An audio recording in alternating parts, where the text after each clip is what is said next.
ወንዶች የፈለገ ነገር ቢሆን አለመውለዳቸውን መቀበል አይፈልጉም። መካን ማለት መውለድ አለመቻል ሳይሆን ለጊዜው ልጅ መዘግየት ነው በሚለው የምንወስደው። እሷም እንቁላል ልገሳ እሱም ስፐርም ልገሳ አድርጎ ጽንስ ተፈጥሮ እሷ ማህፀን ላይ ተደርጎ እንድትወልድ ይደረጋል። እኔም በዚህ ሕክምና ውስጥ አልፌ ልጅ ወልደሃል እና ታዲያ በዚህ ዙሪያ እጅግ በጣም አነጋጋሪ የሆኑ የመውለጃ መንገዶችን ተወያይተናል። የእንቁላል ልገሳ የሚባል አለ፣ የስፐርም ልገሳ ሪትራይቭ አድርገው አስወጥተው ያስቀምጣሉ። ፍሪጅ አለ በደንብ ግን ከሃይማኖት ጋር አይጋጭም ትላለህ? እነዚህ የሃይማኖት መሪዎች ራሳቸው በትክክል ደውለው ይህን ሕክምና እንዳካሄድላቸውና ሰው ሁሉ ይልኩልኝ። በዓለም ላይ በነገራችን ላይ 10 ሚሊዮን ህጻናቶች በዚህ መንገድ ተወልደዋል። የመጀመሪያው በአይቪኤፍ የተወለደችው ሉዊስ ብራውን ትባላለች። የ46 ዓመት ሴት ናት። የትዳር መበተን አንደኛውና ትልቁ ፓርት ልጅ አለማግኘት ነው። በማከላቸው እስካሁን 150 ኢትዮጵያኖች ወስጄ 140ዎቹ ሰክሰስፉል ሆነዋል። የተወለዱትንም ልጆች አይቻለሁ። ይሄ ሕክምና ራሱ ከእግዚአብሔር ፈቃድ ውጭ አይሆንም። እኔ ምስክር ነኝ። ጌታ ሆይ በዚህ ፖድካስት አስቀይመን ከሆነ ይቅር በለን። ወይም መካን የሚባለውን ነገር ሐኪሙ ሲነግር ምንድን ነበር የተሰማ ስሜት?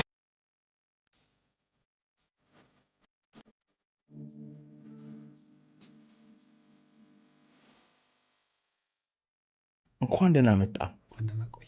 ብዙ ሰዎች ልጅ እየተመኙ እያገኙ አይደለምና ኢትዮጵያ ላይም ዓለም ላይም የመካንነት ሬቱ ከዓመት ዓመት እየጨመረ ነው። ይህ ለምንድን ነው? የሚታወቅ ምክንያት አለ? የሚታወቅ ምክንያት አለ።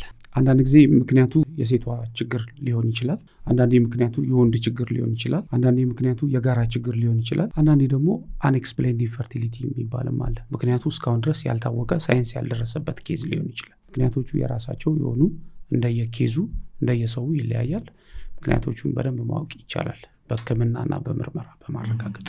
ብዙ ሰዎች ግን ካለመውለድ ጋር ተያይዞ የሚመጣ የስነ ልቦናና የማህበራዊ ቀውስ አለ በህይወታቸው ማለት ነው። እና አንተም በእንደዚህ አይነት ፈተና ውስጥ እንዳለፍክ ያወራህ ነበርና ልጅ አለማግኘት ምን ነበር ያስከተለው ነገር? መጀመሪያ ስለ መካንነት ሲባል ሁልጊዜ በአእምሯችን የሚመጣው ሴቷ ላይ ነው። ብዙዎቻችን መውለድ ማትችሏ ሴቷ ነች ብለን ነው ብዙ ጊዜ ይህንን ነገር በሶሳይቲ ውስጥ በደንብ የተንሰራፋው። ነገር ግን አለመውለድ ችግር ሴቷ ላይ ብቻ ሲሆን ወንዱ ላይም በደንብ አለ። በተለይ በአሁን ሰዓት በደንብ ሳይንስ የደረሰበት የወንዶች መውለድ አለመቻል መካን በትክክል እየወጣ ሲመጣ የወንድም አለመውለድ አለ።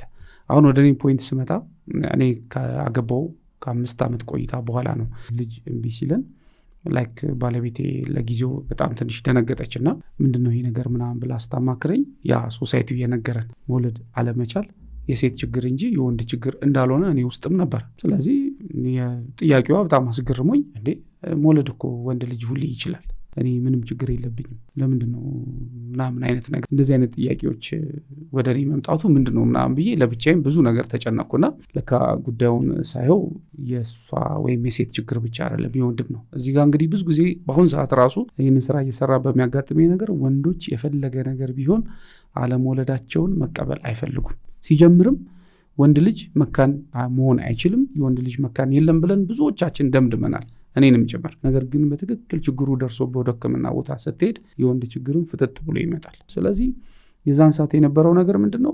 ያው ልጅ አለመውለድ ምክንያቱ የሴት ነው የሚል እኔ ውስጥ የተሳሳተ ግንዛቤ ነበረ።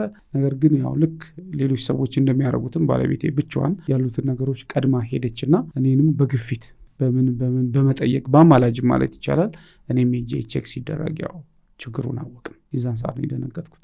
ምን ተሰማ? አትወልድም የሚለው ወይም መካን የሚባለውን ነገር ሐኪሙ ሲነግር ምንድን ነበር የተሰማ ስሜት? ነው አብረን ነበር ይሄ ነው ችግሩን አወቅን። ችግሩን ስናውቅ ወዲያው የተሰማኝ ነገር ምንድነው? የእሷ ችግር ልክ እንደ ራሴ አድርጌ መቀበል አለብኝ። እኔም ጋር ችግር ቢኖር እሷ መቀበል እንዳለባት እቤት ተነጋግረን ነው ይሄድ ነው። እንደውም የተነጋገር ነው በጣም አስታውሳለሁ። ኦኬ እሄዳለሁ፣ ችግር የለውም፣ ራሴን ቼክ አረጋለሁ፣ እንመረመራለን። ነገር ግን ከምርመራው ውጤት በኋላ ችግሩ ያንቺም ቢሆን የኔም ቢሆን ያንቺ ነው የኔ ነው እየተባባልን ጣት ላንቀሳሰር ምክንያት እያደረግን ቤታችንን ትዳራችንን ላንበትን ምንም ለችግሩ መፍትሄዎች እንፈልግለታለን።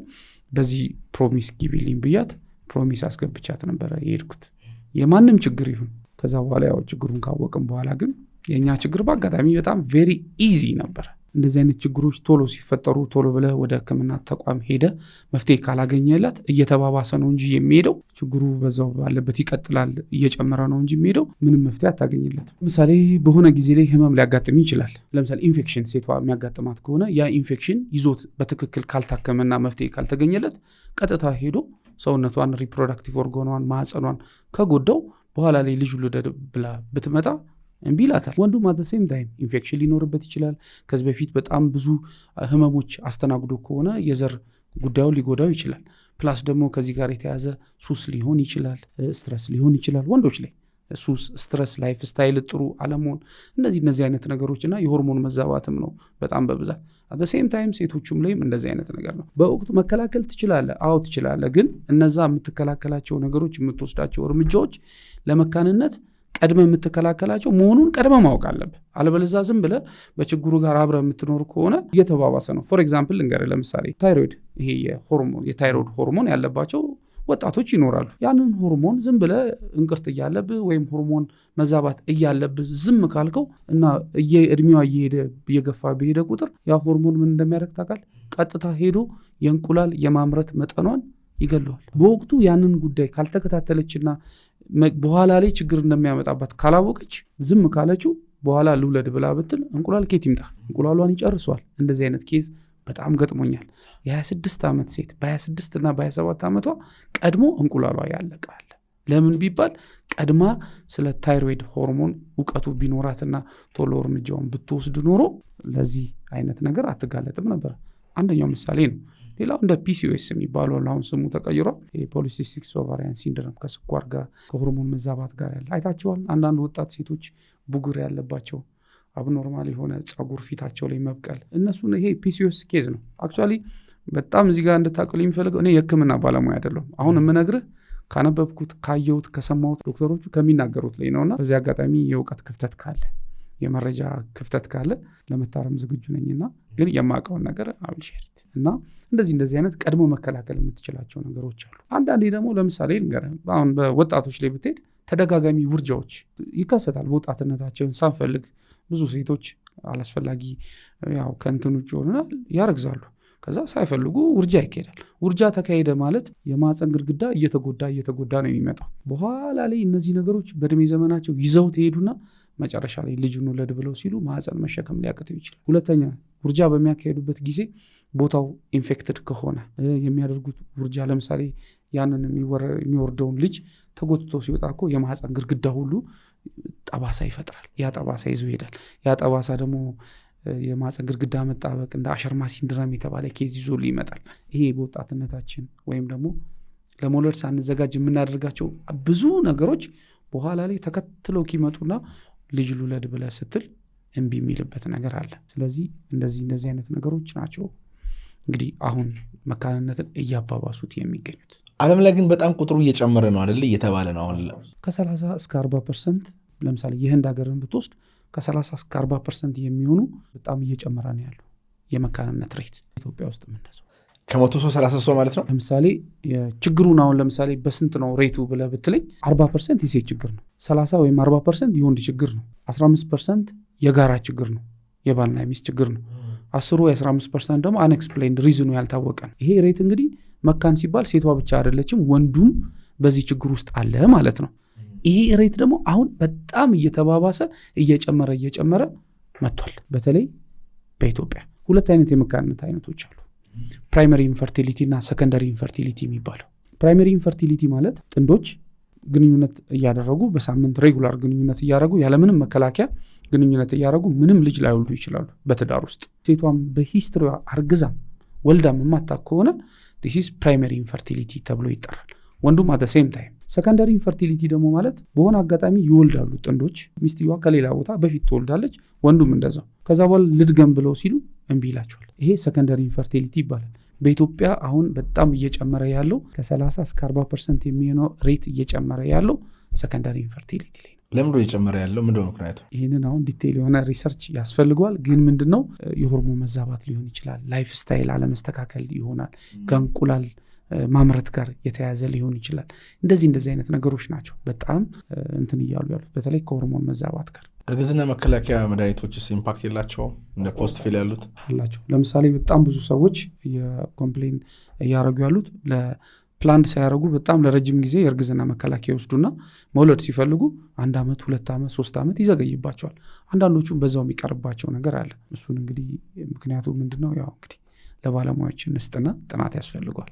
ኦፍኮርስ ጥናት ያስፈልገዋል፣ ግን ያው ሰውነት አዳፕት ስለሚያደርገው አማሹር። አንዱ ደግሞ ሰው በጣም ጭንቀት ውስጥ ነው ያለው እና የሰው ጤናና የአእምሮ ጭንቀት በቀጥታ ይገናኛሉ። እንዲሁም 85% እና ከዛ በላይ የሰው ልጅ የበሽታ ምክንያቱ ከላይፍ ስታይሉ ጋር ከምርጫው ጋር ነው የሚገናኘው። ሴም ኢንቫይሮንመንት ላይ እየኖርን ሴም አይነት እድሜ ኖሮን፣ ነገር ግን አእምሯችን የሚጨነቅ ከሆነ በጣም ኔጌቲቭ የሆነ ዲፕሬሲንግ የሆኑ ተውቶች ውስጣችን ላይ ካሉ እነዚህ ተውቶች ሆርሞን ያዛባሉ።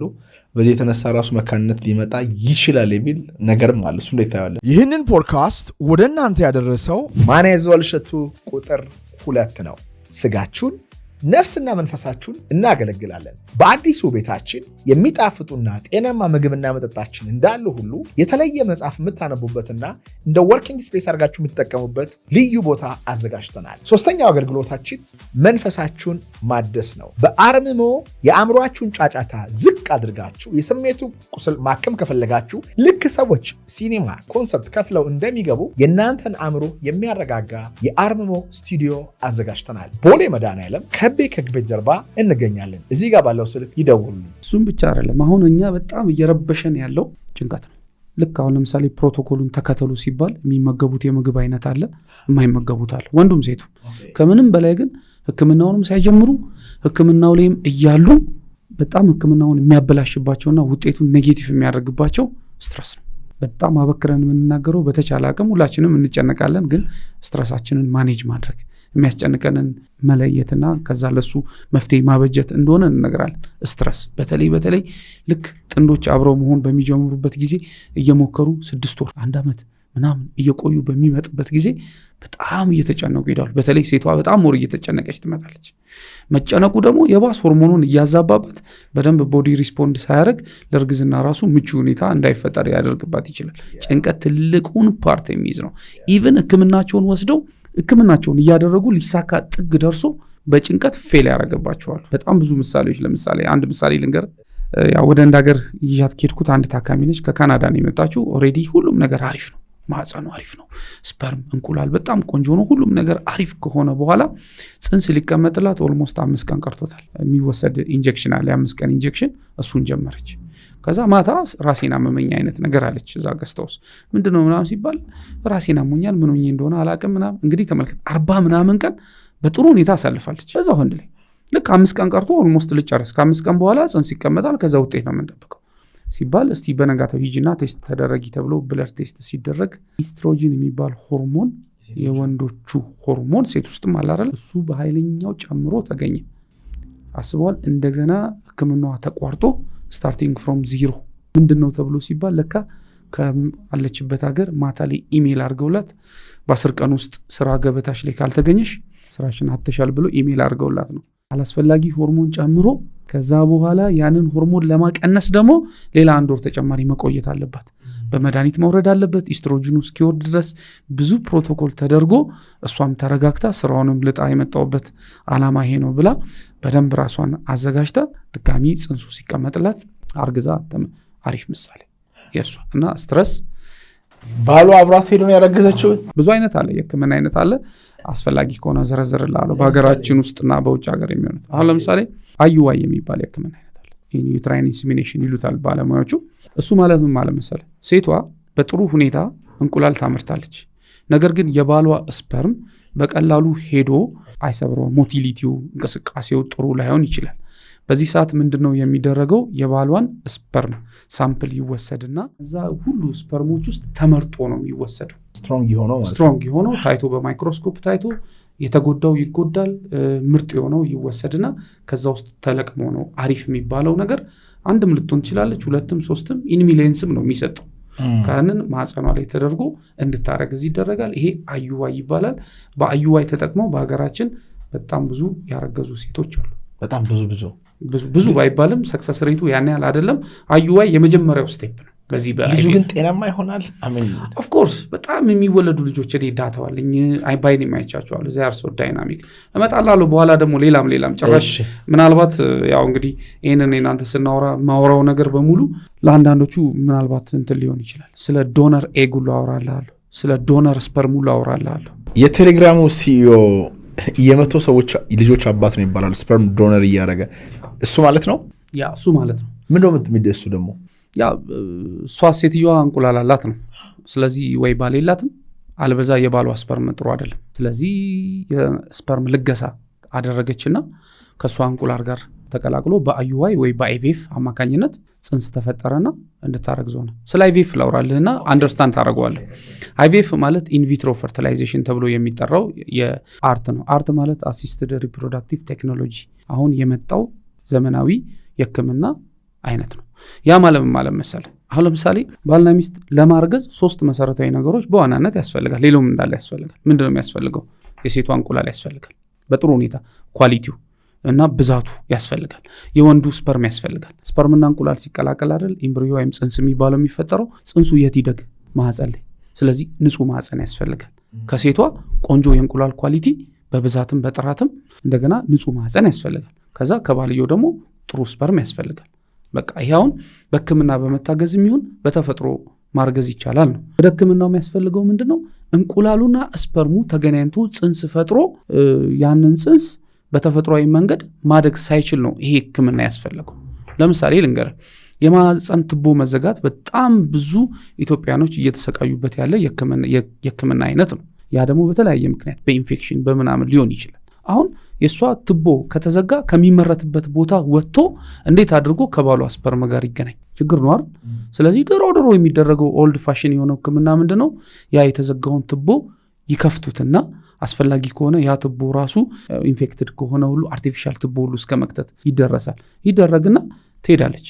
ከዛ እንቁላሎች ይመረቱና በቱቦ ውስጥ አልፈው የወንዱን ስፐርም ይጠብቃሉ። ከዛ ግንኙነት ሲያደርጉ ስፐርሙ ሄዶ ይመቷል። አሁን ግን ያንን የተዘጋውን ቱቦ ክፈት አትክፈት ምናምን ውስጥ ቀረ። ምን ይደረግ? ከእሷ ውስጥ እንቁላል ይለቀማል። ኤግ ሪትራይቫል ይደረጋል።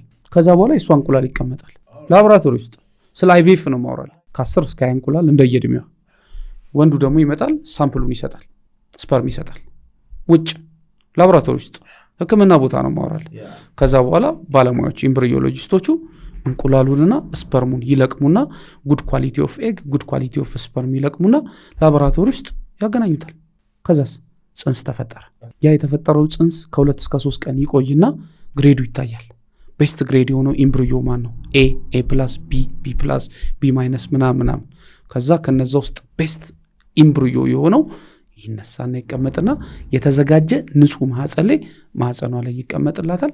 ከዛ በኋላ እንደ ማንኛውም ሰው አርግዛ ትወልዳለች። ዲስ ኢዝ አይቪኤፍ።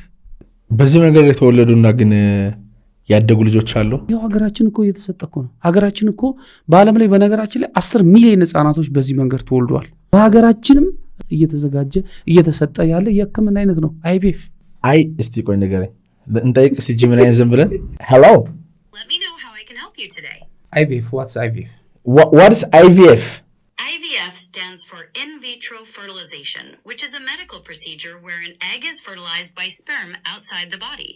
Regarding the health of children born through this method, they are generally as healthy as children conceived naturally. However, there can be a slightly higher risk of certain issues, such as premature birth or low birth weight, which are often related to factors like the parent's age or multiple pregnancies.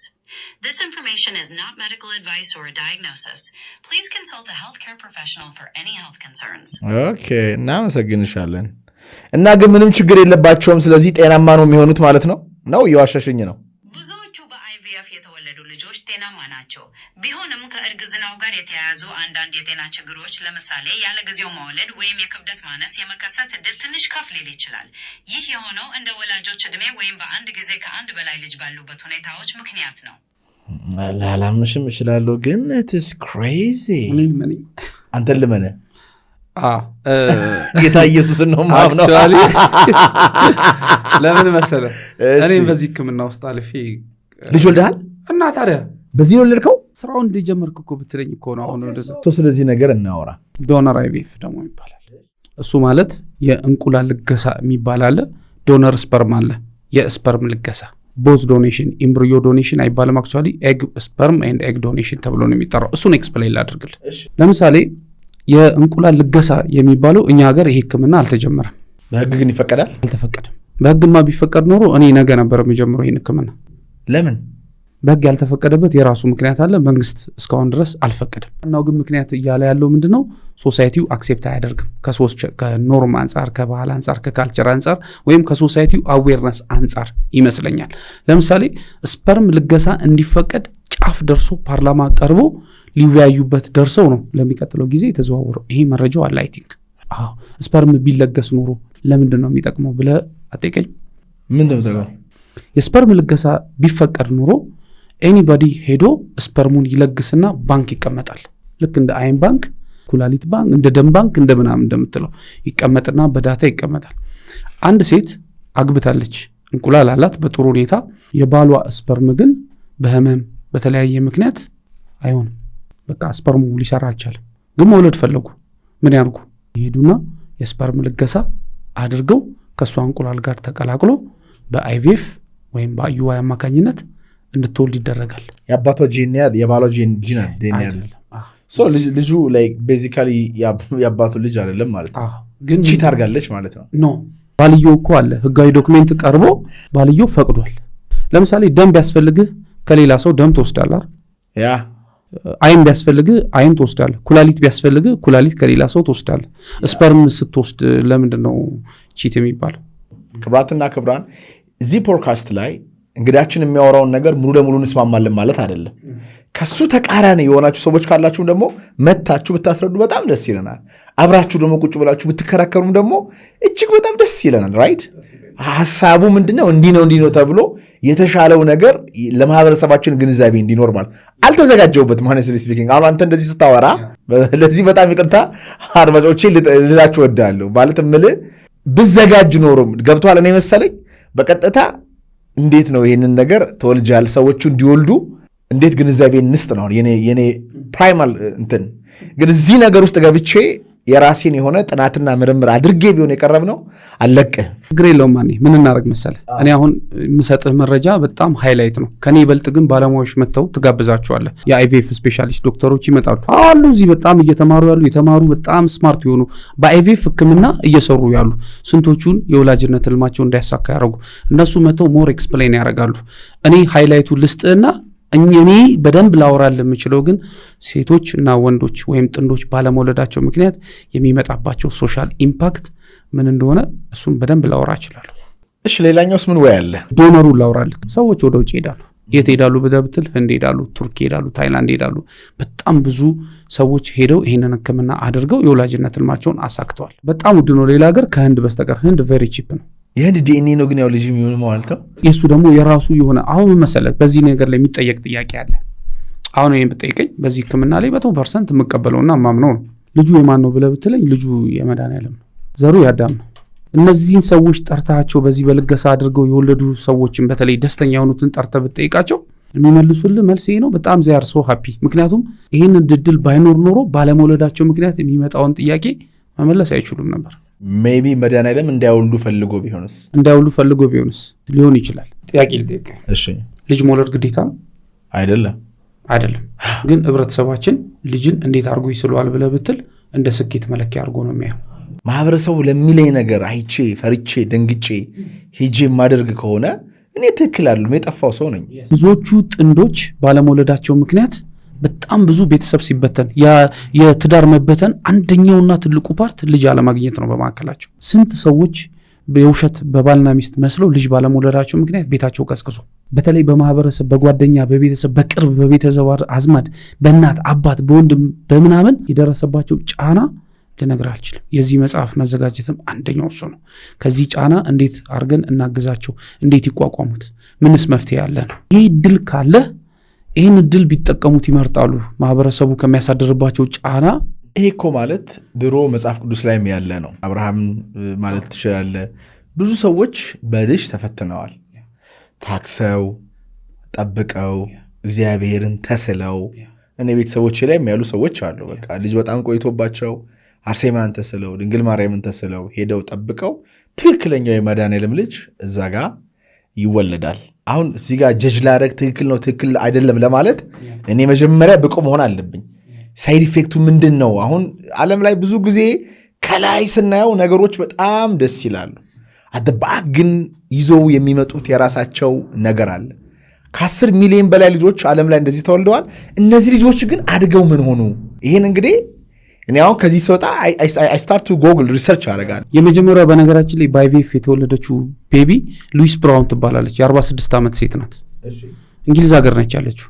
አሁን የአይቪኤፍ የአንድ ካምፓኒ አይቪኤፍ አምባሳደር ሆና ነው የምትሰራው። እሷ ደግሞ ልጅ ወልዳ ዘሯ እየቀጠለ ነው ያለው። ምንም አልሆነችም። ለምሳሌ የኦባማ ልጆች ሁለቱ እንደዚህ ሰምቻለሁ። ኤግ ፍሪዚንግ እንደሚባል አሁን ሕክምና ተጀምሯል በአገራችን ኢትዮጵያ። ኤግ ፍሪዚንግ እንቁላልን ማስቀመጥ ተጀምሯል ኢትዮጵያ ውስጥም። ያስ ለምን አንድ ሴት ልጅ በወጣትነት ዘመኗ በሰዓቷ መውለድ አለባት። ነገር ግን በስራ ጎሏን አቺቭ እስክታረግ የሆነ ነገር በጣም የምትጠራጠር ከሆነ ፕላስ በመካከል የሆነ ህመም ቢያጋጥማት እንደ ካንሰር እንደ ሌሎች ህክምናዎች ምናምን እንደዚህ ሲሪየስ የሆኑ ነገሮች ቢያጋጥማት በኋላ ላይ መውለድ አችልም በተፈጥሮ። ስለዚህ ምንድን ነው የሚያደርጉት? እንቁላላቸውን ሪትራይቭ አድርገው አስወጥተው ያስቀምጣሉ። ፍሪጅ አለ በደንብ የት ፍሪዝ ይደረግ። እዚሁ ሀገር አለ ተቋም ፍሪዚንግ አለ። ከዛስ ይቀመጥና በቃ እሷ ስራዋን ትሰራለች ምናምን። የኦባማም ሚስት እንደዚህ ነው ያደረገችው። በጣም ብልጠትም ይመስለኛል። ጥሩም ኦፖርቹኒቲ ነው፣ ብልጠትም ይመስለኛል። ከዛ ሴት ልጅ ምን ታደርጋለች? እንቁላሎቿን ታስቀምጣለች። ሺስ ፍሪ፣ ምንም ነገር ነፃ ነች። ጎሏን አቺቭ ታደርግ። ከዛ የሆነ ጊዜ ላይ መውለድ ብትፈልግና እንቁላል ያልቃል። ታውቃለህ እንቁላል እንደሚያልቅ እነግርሃለሁ፣ ስለ እንቁላል እንዴት እንደሚያልቅ። ኦኬ። ከዛ ልክ መውለድ ስትፈልግ ባሏ ስፐርም ይመጣል። ቅድም እንዳልኩ በአይቪኤፍ ያስቀመጠችውን እንቁላል ቀላቀልና ለምን ላቦራቶሪ ውስጥ በባለሙያዎች ይደረግና ጽንስ ተፈጥሮ ማህፀኗ ላይ ተደርጎ ይወለዳል። በኋላ ላይ እንቁላሏ ቢያልቅስ ይች ሴት ለምን አታገባም? ሴቶችዬ ወይ እግዚአብሔር የሰጠው ማህፀን አለ። በወጣትነታችሁ ቶሎ ቶሎ ማግባት አላባችሁ ከሆነ አግቡ። ሁሉም ያገባ አይወልድም። ለምን? ሲጋባ ህመም ይዞ ሊሆን ይችላል። እንቁላላቸው የሆርሞን መዛባት ይዘው ስላገባ እኮ አትወልድም። ስለዚህ ማግባት እንደ አንድ ጥሩ ነው። ማግባት በጊዜ ለመጠቀም ኢትስ ጉድ ጥሩ ነው። ተጋብተው እኮ ያልወለዱ አሉ። ምክንያቱም ብለህ ብትል there is something እሷ ጋር ወይ የእንቁላል የሆርሞን መዛባት የእንቁላል ነገር ችግር አለ፣ እሱ ጋር ባልየው ጋር ደግሞ የስፐርም ችግር አለ። በዚህ ዙሪያ ገንዘብ የሚያገኙ ሰዎች ፑሽ የሚያደርጉት ነገር የሚሆን አይመስልም። ለምሳሌ ንበልና ኖ አጌች ህክምና ብዙ ጊዜ ለዛ ነው ጥያቄ ውስጥ የሚገባው። ህክምና በጣም አቢዝድ የሆነ ኢንዱስትሪ ነው፣ እጅግ በጣም ማለት ነው። በጣም ኦፍኮርስ ጥቂት ሀቀኛ ሰውን ሰርቭ የሚያደርጉ የሰው ችግር የሚቀርፉ አሉ። አብዛኛው ግን ፋርማ ኢኮኖሚ ኢንዱስትሪ ላይ ያሉ ሰዎች ስትመለከት ኢሶላ ባዋት ገንዘብ ነው። ምክንያቱም ጸበል ብር አይጠይቅም፣ ጸሎት ብር አይጠይቅም። እግዚአብሔር ጋር ስታወራ ፎር ፍሪ ታገኛለህ። እንዲሁም በስለት የሚገኙ ልጆች መጽሐፍ ቅዱስ ላይም ታሪካቸውን ስናይ በጣም ትልቅ ነገር የሚያደርጉ ይሆናሉ። ይሄ መንገድ አለ። ምክንያቱም ለሰው ልጅ የሚሰጥ እግዚአብሔር ነው። እንቁላሉን መቼስ አልፈጠሩትም፣ ስፖርሙንም አልፈጠሩትም። እሱን ቢፈጥሩ ደግሞ ገና ጉድ ይፈላል። መካንነት የፈጣሪ እርግማን አይደለም ታዲያ? ካል አይደለም ምንድን ነው? መጽሐፈ ሲራክ ላይ ምን ይላል? ብዙ ኃጢአተኛ ልጆችን ከመውለድ አለመውለድ ይሻላል፣ ወይም አንድ ልጅ መውለድ ይሻላል ይባላል። ስለዚህ አሁን መካንነት የፈጣሪ እርግማን ካል አይደለም ምንድን ነው ማለት ነው? የጤና እክል ነው ማለት ነው። እንዴት እንደሆነ ልንገርህ። ለምሳሌ ከሰውነት ክፍሎች ውስጥ እነ ኩላሊት እነ ጨጓራ ምናምን በደንብ ፋንክሽናል ሲሆኑ ነው አንተ ሄልዚ ነው የምትባለው። ሆርሞንም ጥሩ ሲሆን ምናምን ከነዚህ ውስጥ አንዱ ፌል ቢያደርግ ወይም ነን ፋንክሽናል ቢሆን ታማሚ ትባላለህ። ሴም ቲንግ ማለት ነው መካንነት ማለት። ለጊዜው መካንነት ራሱ ወርዱን እኔ ቀይሬዋለሁ። መካን ማለት መውለድ አለመቻል ሳይሆን ለጊዜው ልጅ መዘግየት ነው በሚለው የምንወስደው። ለምሳሌ የሴት ልጅ እንቁላል አላት። የሴት ልጅ እንቁላል መቼ ነው የሚሰጣት ብለህ ብትል እናቷ ማፀን ውስጥ ተረግዛ ልክ 6 ወር ላይ ስትሆን ነው እናቷ ማፀን ስትሆን በጣም ኢን ሚሊየንስ የሆኑ እንቁላሎች የሚሰጣት በናቹራል። እነዛን እንቁላሎች ይዛው ትወለዳለች። ከዛ ይዛው ስትወለድ ለአቅመ ሔዋን ሲደርስ እነዛ እንቁላሎች ምን ይሆናሉ?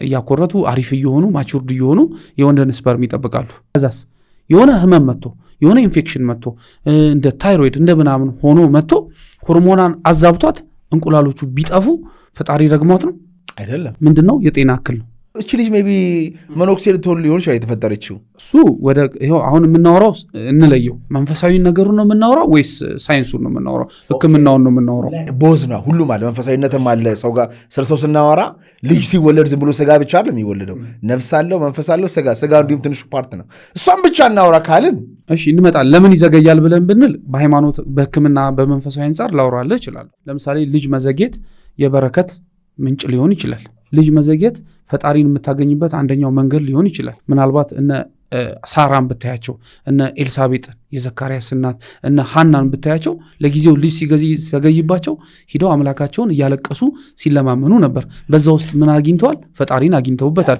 ከዛስ እርግማን ቢሆን ኖሮ ተረግመው ይቀሩ ነበር፣ አይወልዱም ነበረ። ከዛ በኋላ ግን ምን ሆነ? ወለዱ።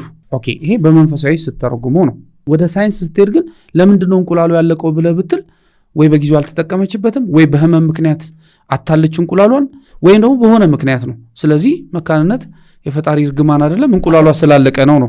ወንዱ ጋር ብትሄድ ደግሞ ስፐርም አለው አይደል? ወንድ ልጅ እሺ፣ ስፐርሙን በሱስ በአንዳንድ ነገር ወይም በተለያየ ህመም በአደጋ በምናምን ቢያጣና መውለድ ባይችል ፈጣሪ ደግሞት ነው ልትል አችልም። አሁን ምኖ ችግሩ ይሄ ህክምና የሚያደርገው ሐና ከእግዚአብሔር ጋር ያደረገችውን ኮንቨርሴሽን ለዚች ልጅ እንዴ ብር አለኝ አይደል እንዴ ብለ ቀጥታ ወደ ህክምናው እንድትሄድ ያደርጋታል። እዚህ ጋር ደግሞ ምነግርህ ነገር ኮንቴነር ሙሉ ብር ቢኖርህ እና የፈለገ በዓለም ላይ አንደኛ ኤክስፐርት የሆኑ ዶክተሮች ጋር ሄደ ብትታከም ይሄ ህክምና ራሱ በእግዚአብሔር ፈቃድ ውጭ አይሆንም። እኔ ምስክር ነኝ። ይሄ ራሱ ሞክረው ሄደው ፌል ያደረገባቸው አሉ። በቃ ዶክተሮቹ ከኛ አቅም በላይ ነው ያሉ፣ ብር ይዘው ተሸክመው ሄደው ዶላር ተሸክመው ሄደው ማለት ነው። ምን ትለዋለህ ታዲያ? ኦፍኮርስ ይሄን እኮ ነው የምላየ የራሱ ነገር አለው እግዚአብሔር ከላይ የሚያየው። አሁን እዚህ ጋር ይሄ መጥፎ ነው ጥሩ ነው ልልህ አይደለም። በጣም ቻለኝ ይው በህይወት አንድ የገባኝ ነገር አለ።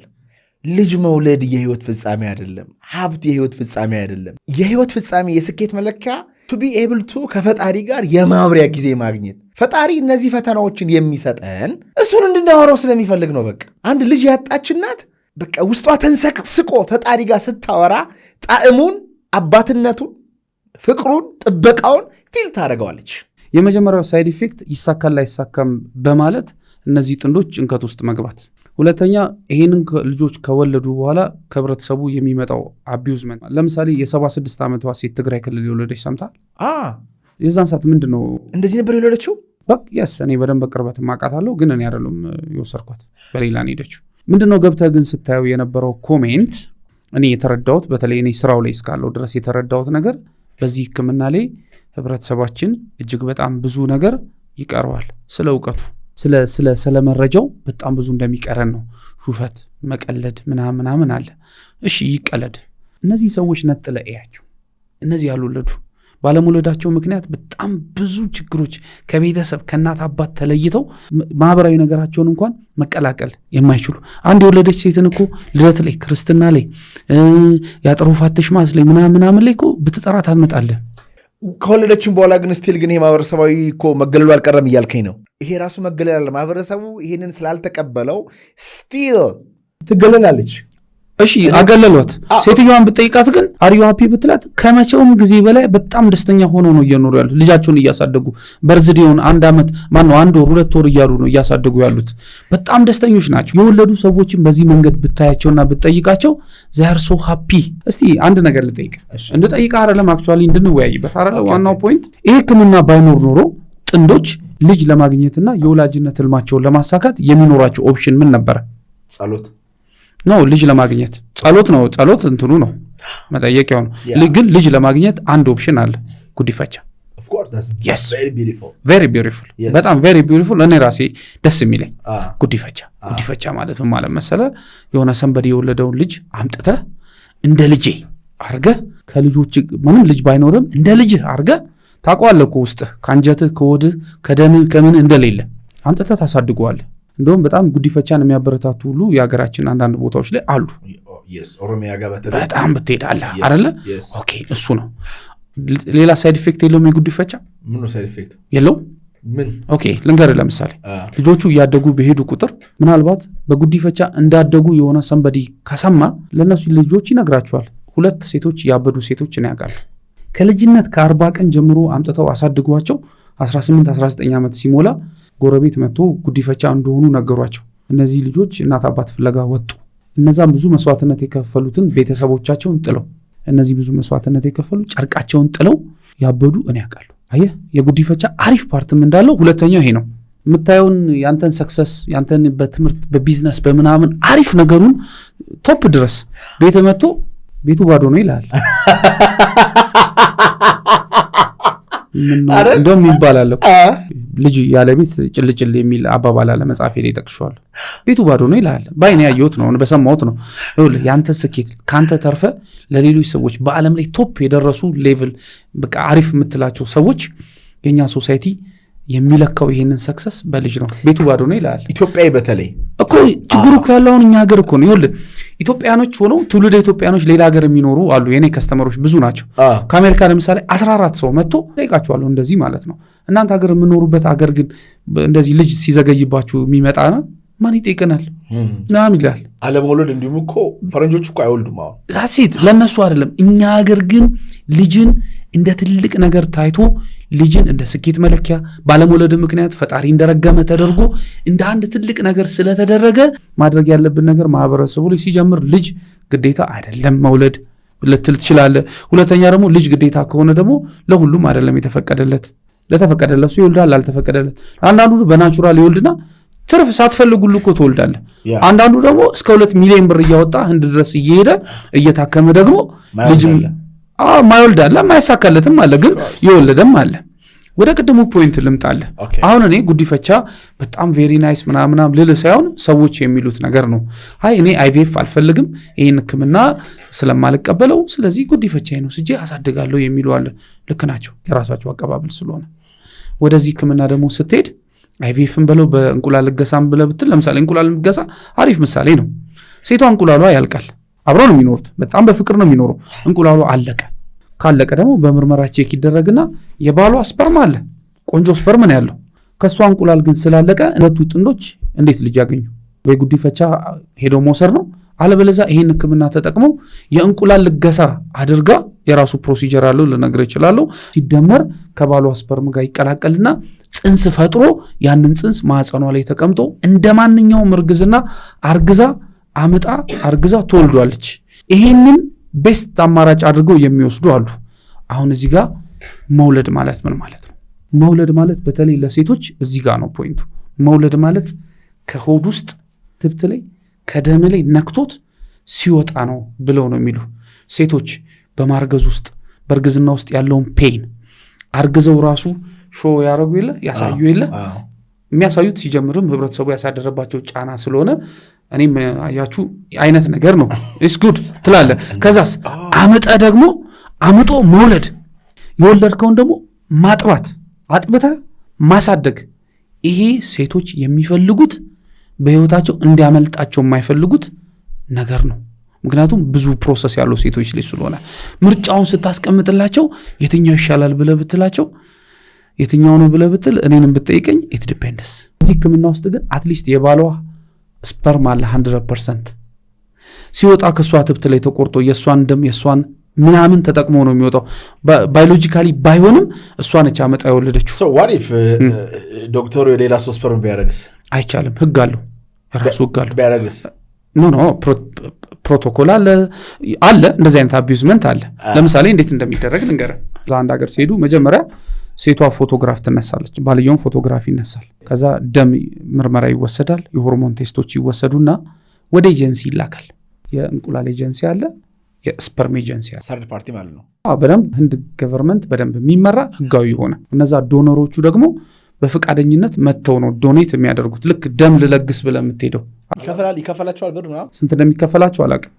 እኛ ሀገር ቢመጣማ ሰው ለስፖርት ስፐርም አይሰጥም እንዳይመስል መንግስት ለዛ ነው የከለከለው። አንድ ነገር ነገር ለምሳሌ ደም ስጡ ሲባል እኛ ሀገር ምን አይነት ፕሮሞሽን እንደሚሰራ ምን አይነት ግፊት ምን አይነት እንደሚደረግ ታውቃለህ አይደል? ደም ለመስጠት ሰውን ሂደህ ስፐርም ስጥ ብለህ ብትለው ያላግጣል እንጂ ሂዱ። ብር አለ ብትለውስ? ብር ሊኖር ይችላል። ብር አለ ምን አይነት ማለት ይዟል? ቼክ አድርገህ ንገረኝ አለ፣ እንደዚህም አለ። ቼክ አድርገህ ንገረኝ ብሎ ነው ስፐርም ሲቸበችው ነው የሚለው። ቢጀመርማ ኖሮ ፈቃደኛ የሆነ በነፃ ለተቸገሩ ሰዎች ስፐርም ሊሰጥ ይችላል። አለበዛ መሸጥ ገንዘብ ስጡኝ ካለ ኤዳ ህዝብ ነው እንዳትረሳ። ብዙ ነገር የሚሸጥ ህዝብ ነው። ኦፍ ኮርስ አለው። ደምም እኮ በህገወጥ መንገድም እኮ ይሸጣል። ይሄ ግን ህጋዊነት እኛ የምናወራው ስለ ህጋዊነት ስለሆነ ኤጀንሲ አለ በደንብ ሪከርድ ተደርጋ ልክ ኤጀንሲ እንደተላከ የፎቶግራፏ ይታይና ፌኖታይፒክ ይባላል። ጄኖታይፒክ አይደለም። ጄኖታይፒክ ጄኔቲካል ኮኔክት ሲሆን ነው፣ እሱ መቼም አይሆንም። ፌኖታይፒክ ማለት ፎቶግራፏ ይታያል ከዚች ሴትዮ ጋር ከአይኗ ከለር፣ ከፊቷ ቅርጽ አቀማመጥ፣ ከአፍንጫዋ፣ ከጆሮዋ፣ ከሰውነቷ ቁመት፣ ከቆዳዋ ከለር ጋር ፌኖታይፒካሊ ተመሳሳይ የሆነ ሲሚላር የሆነ ነው ተመርጦ የሚመጣላት። የስፐርም ለጋሹ ፎቶ አለ ማለት ነው። ኦፍኮርስ አሁን የእንቁላል ልገሳን ነው ማውራል። ስለዚህ እንደገና ደግሞ ሌላ ክራይቴሪያውን ልንገርህ። እቺ ለጋሿ እድሜዋ ስንት መሆን አለበት ሲባል እድሜዋ ከ23 እስከ 28 ዓመት የሆነች፣ ለምን ያንግ ስለሆነች ጉድ ኳሊቲ ኦፍ ኤግ ስላላት። ከዛ ሌላ ልጅ ወልዳ የምታውቅ መሆን አለበት። ያልወለደች ሴት ሂዳ እንቁላል መለገስ አትችልም። ለምን? ቢኮዝ ልጅ ስትወልድ ነው ኳሊቲ ኦፍ ኤግ እንዳላት የሚታወቀው። ካልወለደችማ እንዴት ኳሊቲ ኦፍ ኤግ እንዳላት ይታወቃል? አየህ። ሶስተኛው ይሄ የምትሰጠው እንቁላል ዶኔት የምታደርገው እንቁላል ከማንኛውም ጄኔቲክ ዲዚዝ እና ኮንታሚኔትድ ዲዚዝ ፍሪ የሆነ መሆን አለበት። ኤጀንሲ ነዋ። በጣም ትልቅ ኤጀንሲ እኮ ነው። መንግስት ገቨርን የሚያደርገው በጣም ብዙ ባለሙያዎች ያሉበት። ፕላስ አንድ ጊዜ መታ ለአንዷ ከሰጠች ለሌላ ሰው አሰጥም። 10 ሰው ለምሳሌ ብንሄድ ለ10ሩም 10 ዶነር ነው የሚዘጋጀው። ምክንያቱም 10ሩም ይለያያል። እዛው ፍሬሽ ነው ግን መደረግ ያለበት። ኦፍ ኮርስ ራሱ ፕሮሰስ አለው። የህንዳዊ ሰው ስፐርም ወይም እንቁላል በወስድ እኔ ሀበሻ ነኝ ህንዳዊ ተች አይኖረው? ያ አለውማ ሱማ አለው። ግን ምን እንዲሆን መሰለ በጣም የራቀ እንዳይሆን ሴሌክሽኑ ለዛ ነው። ጀነራል ስክሪኒንግ የሚባለው ለዛ ነው። ሴሌክሽኑ ማለት የተለየ እንዳይሆን። በጣም የሚያስቀው ግን ሰዎች ወደ ህንድ ለምንድን ነው የሚሄዱት ብለህ ብትል እኛ ከህንዶች ጋር በመልክ ኢቭን በስም በካልቸር በጣም በብዙ መንገድ እንመሳሰላለን። ኤክሴፕት ከጸጉራችን መስተቀር ጸጉራቸው ትንሽ ነው። ሌላ ነገር ግን አሁን የተወለዱትን እኔ ወሰርኳቸው እስካሁን 150 ኢትዮጵያኖች ወስጄ 140ዎቹ ሰክሰስፉል ሆኗል። የተወለዱትንም ልጆች አይቻለሁ። ሀበሻ ነው የወሰዱት? ህንድ ነው ከህንድ ነው ዶኔት ያደረጉት። ልጆቹ ግን ብታያቸው ቶታሊ ሀበሻ። ለምን? የባልየው ስፐርም ዶሚኔት ስለሚያደርግ ይሄማ ዶነር አይደለም ትላል። በጣም ይገርመዋል ልጆቹ የተወለዱት። ባይኔ አይቻለሁ እኔ በዚህ ስራ ውስጥ የሚያለፍኩ በደንብ እየሰራሁትም ያለው ስለሆንኩ። ስለዚህ የሚወለዱትን ልጆች ብታያቸው ለዛው መንታ 3ም ይወለዳ አለ። የስ ለምን ከኔ ከወሰርኩ 3 ያስ ጉድ ባዮሎጂካል በቃ ጥሩ ማህፀን አለ። የወንዱ ስፐርም አሪፍ ስለነበረ 2 ጽንስ ሲቀመጥ 2ቱ አንዳንዴ ስፕሊት አፕ ይሆንና 3 ሆኖ 3 የወለዱ ወደ 8 ሴቶች እኔ ጋር አሉ። 3 ልጅ በአንዴ ጤናማ ናቸው ልጆቹ 100%። አራተው እኔ እኮ ነው ግድ የለም። እኔ እኮ ኦፊስ አለኝ፣ ሌጋል ኦፊስ አለኝ። ማንም ሰው መጥቶ ዶክሜንት መጠየቅ ይችላል፣ ማጣራት ይችላል። ስቲል እስከ ዛሬው ቀን ድረስ ታካሚዎች ይሄን አገልግሎት ለማግኘት ወደ ቢሮ እየመጡ ሕክምናውን እየፈለጉ ነው። ከኢትዮጵያ ብቻ እኮ አይደለም፣ ከተለያየ የዓለም ሀገር ሀበሾች ዋይ ብለህ ብትል አንድ ኮስቱ አሜሪካ ሀገር ከ12000 እስከ $25000 ይደርሳል። ይህን ሕክምና ለማድረግ እዚህ ሲጀምር ዶነር ነው ማውራለህ። እዚህ ሀገር የለም ሕክምናው ስላልተፈቀደ ወደ ህንድ ይሄዳሉ። ህንድ ሀገር ከ4500 እስከ $5000 ትራምፕ ራሱ ፕሬስ ኮንፈረንስ ላይ ሲያወራ ይችዋል። ምን ብለው? ይሄ ስለዚህ ሕክምና በጣም ውድ ሆኗል። ይሄ ሕክምና ከ12000 እስከ $25000 ለዛውም ሰክሰስ ሬቱ በጣም አሪፍ ያልሆነ የህንድ ነው ሰክሰስ ሬት አንደኛው። አንተ ከህንዶች ጋር ስለምትሰራ ነው የምትለኛ? እሱ ብቻ አይደለም ዳታ ሳያለሁ። አሁን 150 ሰው ይዤ 140 ከተሳካ 90% ተሳክቷል ማለት ነው በዶነር። እዚህ ሀገር እኛ ሀገርም የተፈቀደ ሕክምና አይነት አለ። ቅድም እንዳልኩ እንደ IUI እና እንደ IVF እሱንም ሕክምና ለማድረግ ህንድ ይሄዳሉ። አሁን ለምሳሌ ሰርች ባረግ አለ which is success rate ብዬ ብጠይቅ ጂሚናይ ላይ ፕሊዝ ምን ብዬ ልጠይቅ? ኖ ፌምኬርን ብለህ ጠይቅ። የእኛን ሆስፒታል ነው ማውራልህ ዳታ እጃችን ላይ ያለውን። ኦኬ ኢንጀነራል ብጠይቅ IVF ሰክሰስ ሬት ቢነግር የህንድን ከ60 እስከ 70 ከ50 እስከ 60 ምናምን ሊል ይችላል። የፌምኬር ዳታን ግን ባሳየ ከ150 ሰዎች 140ዎቹ ሰክሰስፉል። ይህንን ፖድካስት ወደ እናንተ ያደረሰው ማን ያዘዋል እሸቱ ቁጥር 2 ነው።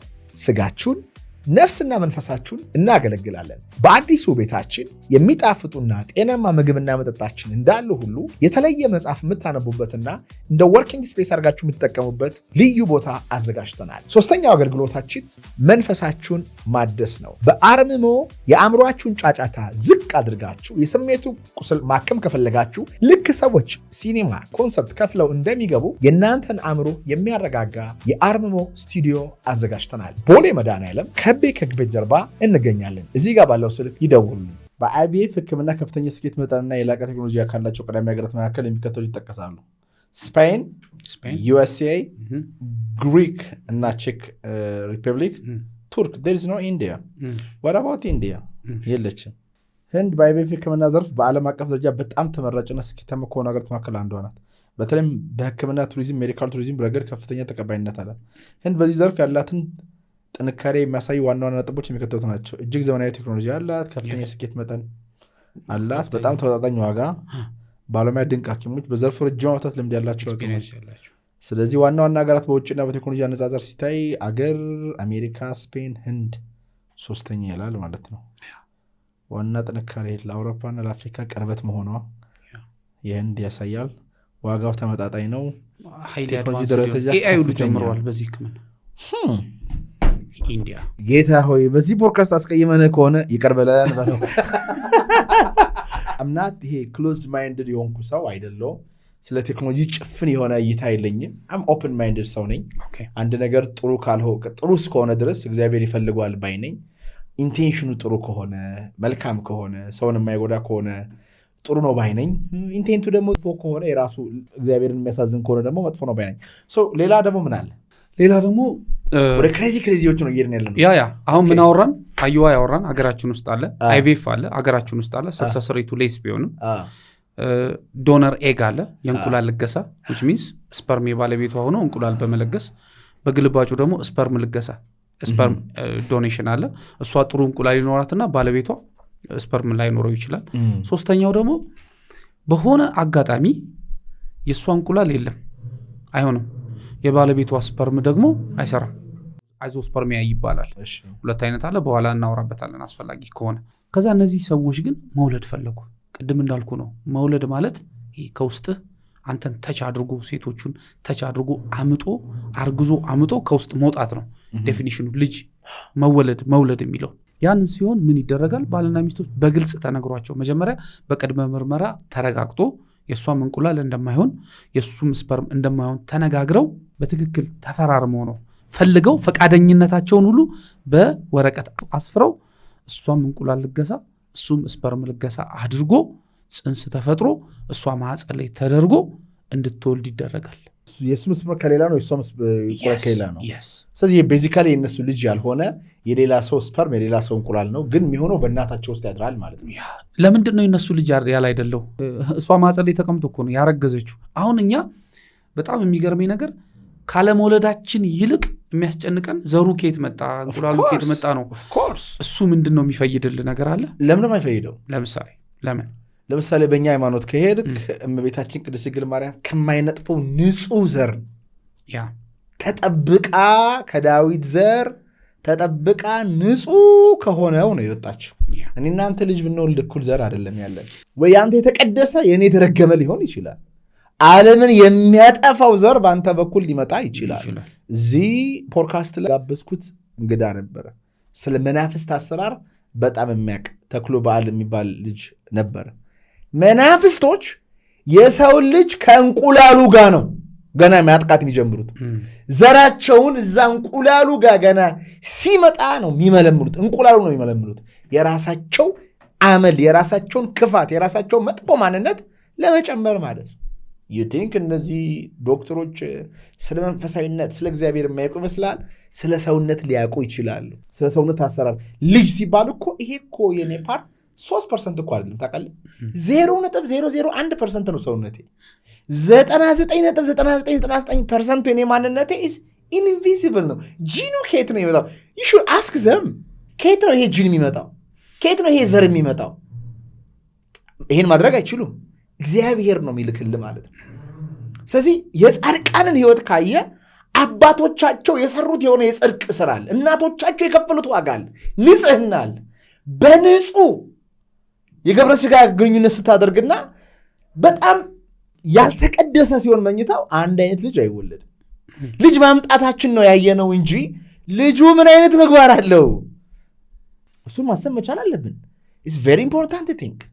ልጁ ምግባር የሚኖረው ከመወለዱ በፊት ነው ፕሪዲክት የምታደርገው ከተወለደ በኋላ two things ጂን ኔቸር እና ኔርቸር ይባላል you know what of course ከአባቴ የወሰድኩት የሚገርም ነገር አለ ከእናቴ የወሰድኩት ነገር አለ በነርቸር ግን ያ ነገር መስተካከል ይችላል yes by choice አንድ ሰው ጂኑን ጭምር መቀየር እንደሚችል ኢፒጄኔቲክስ ያስረዳል በኢፒጄኔቲክስ አንድ ሰው በሚያስበው ሐሳብና በእምነቱ በላይፍ ስታይሉ በምርጫው የራሱን ጂን መቀየር እንደሚችል ማስተካከል እንደሚችል የበሽታውን አውጥቶ ጤና ማስገባት እንደሚችል ኢፒጄኔቲክስ ፕሩፍ አድርጎ ይናገራል I get it ለምንድነው ግን ስለዛ ኬር የማናደርገው በጂን ምክንያት የሚወጡ በሽታዎች የሉ አንተ ምናዊ ነህ ኢትዮጵያዊ በውጪ ስታየኝ አዎ ኦኬ እነዛስ ምኖች ናቸው ህንዶችስ መነሻችን ማን ነው እግዚአብሔር አዳም ኦኬ ስለዚህ አዳም ነው መነሻችን ወደኋላ ብንሄድ ሁላችንም የሚያገናኘን አዳም የሚባል አባት አለን እሺ ከዛ ሔዋን የምትባል እናት አለችን እሺ ኦኬ ያ ነው እሺ በጣም እየተስፋፋ መተን እነዛ ህንዳዊ እኛ ኢትዮጵያዊ ሆነን እዚህ የተገኘነው እሱ አይደለም እኮ ብሮ እሱ አይደለም እኮ አሁን እሱ አይደለም አሁን ስለ ማንነት ጥያቄ ስለ ማንነትም አይደለም እስናራባት ኦፍ ማንነትም ካልክ የሰው ልጅ ማንነቱ ስፒሪት ነው ኦኬ ስፒሪት በጣም መጠንቀቅ ያለባቸው ወላጆች ለምን እንደሆነ ልንገርህ የሰው ልጅ ዘሩ ሊጸዳ ይችላል ወይም ደግሞ ሊቆሽሽ ይችላል ገባ የጸዳ ማንነት ያለው ሰው ንጹህ ከኃጢአት ጸድቶ ልቦናው ንጹህ ሆኖ መንፈሱ ንጹህ ሆኖ ያን ጊዜ የሚወልደው ልጅ ለሀገር በረከት ለዓለም መፍትሄ ይሆናል የእግዚአብሔር የክርስቶስ ማደሪያ ይሆናል የእሱ ሰው መወለድ ለዚች ሀገር በረከት ይሆናል በቆሸሸ ልቦና በኃጢአት በዝሙት በተበላሸ ማንነት ውስጥ በረከበቶ ስጋ የምትወልደው ልጅ ያ ልጅ አሁን እንደምናየው እንደኛ የሆነ ኃጢአተኛ ክፉ የእሱ መወለድ ሀገሪቱን ብጥብጥ የሚያደርግ ዓለምን የሚያጨልም አሁን የምናያቸውን ዓለምን የሚያጠፉ መሳሪያዎችን የሚፈጥሩ ልጆች እየሆኑ ይመጣሉ ማለት ነው። አሁን ይህን ነው የሰው ልጅ ያልገባው ያልተረዳው። ልጅ መውለዱን ነው ያየው እንጂ ምን አይነት ልጅ እንደሚወለድ አያስብም። ልጅ መውለዱንና አካሌ ልጅ አለው የሚል የኢጎ ጣጣውን መሙላት ነው የፈለገው እንጂ የምወደው ልጅ ምን አይነት ምግባር ይኖረዋል፣ ምን አይነት ነፍስ መንፈስ ይኖረዋል፣ ምን ይሰራል፣ የማን ባሪያ የማን ፈረስ ነው የሚሆነው? የሰይጣን ወይስ እግዚአብሔር? መልካም ነው የሚሰራው መጥፎ? ብርሃን አለው ጨለማ? አያውቀውም። የቴሌግራሙ ሲኢኦ ሰውዬ አለ አይደል እንዴ 100 ምናምን ልጆች አሉት ወለቨር ዘ ወርልድ ስፐርሙን ዶኔት አድርጎ ማለት which is ስህተት ነው። የእሱ ስህተት ነው የሰራው። ያው ይጠየቃል፣ በህግ ይጠየቃል። ለምን የሚጠየቀው እንዴ? ምክንያቱም ስህተት ስለሆነ እሱ በትክክል እዛ በህጉ በተገመጠለት በፕሮሲጀር አይደለም ሲሰጥ የነበረው። ከሆነም ደግሞ ሜቢ አሁን አንተ ትችላለህ እኮ ሂደህ አስመዝግበ እኔ ስፐርም ዶኔት ማድረግ ይችላለሁ ብለህ አስመዝግበ ልሰጥ ትችላለህ። ስፐርም ይቀመጣል ወይ ደግሞ ስፐርም ለመስጠት ዝግጁ ትሆናለህ። ኦኬ ሊሆን ይችላል። ከዛስ የሆነ ጊዜ ላይ አስፈላጊ ከሆነ ያንተን ስፐርም በህጉ መሰረት ለ10 ሰው ለ20 ሰው ሊሰጥ ይችላል። ሬጅስተር አድርገህ በህጉ መሰረት። ዝም ብለህ ግን ቺቲንግ ያለበት ምናምን ያለበት ከሆነ ግን ይሄ ያስጠይቃል። ግን ከሃይማኖት ጋር አይጋጭም ትላለህ? እኔማ በፍጹም አይጋጭም። እንደውም ልንገርህ መሰለህ፣ እሺ ማህበረሰባችን ብዙ የእምነት ተቋማት አለ። በእስልምና ውስጥ ብትሄድ፣ በፕሮቴስታንት በኦርቶዶክስ ውስጥ አሉ አይደለ? በሌላ እምነት ላይ እነዚህ የሃይማኖት መሪዎች ራሳቸው በትክክል ደውለው ይህን ህክምና እንዳካሄድላቸውና ሰው ሁሉ ይልኩልኛል።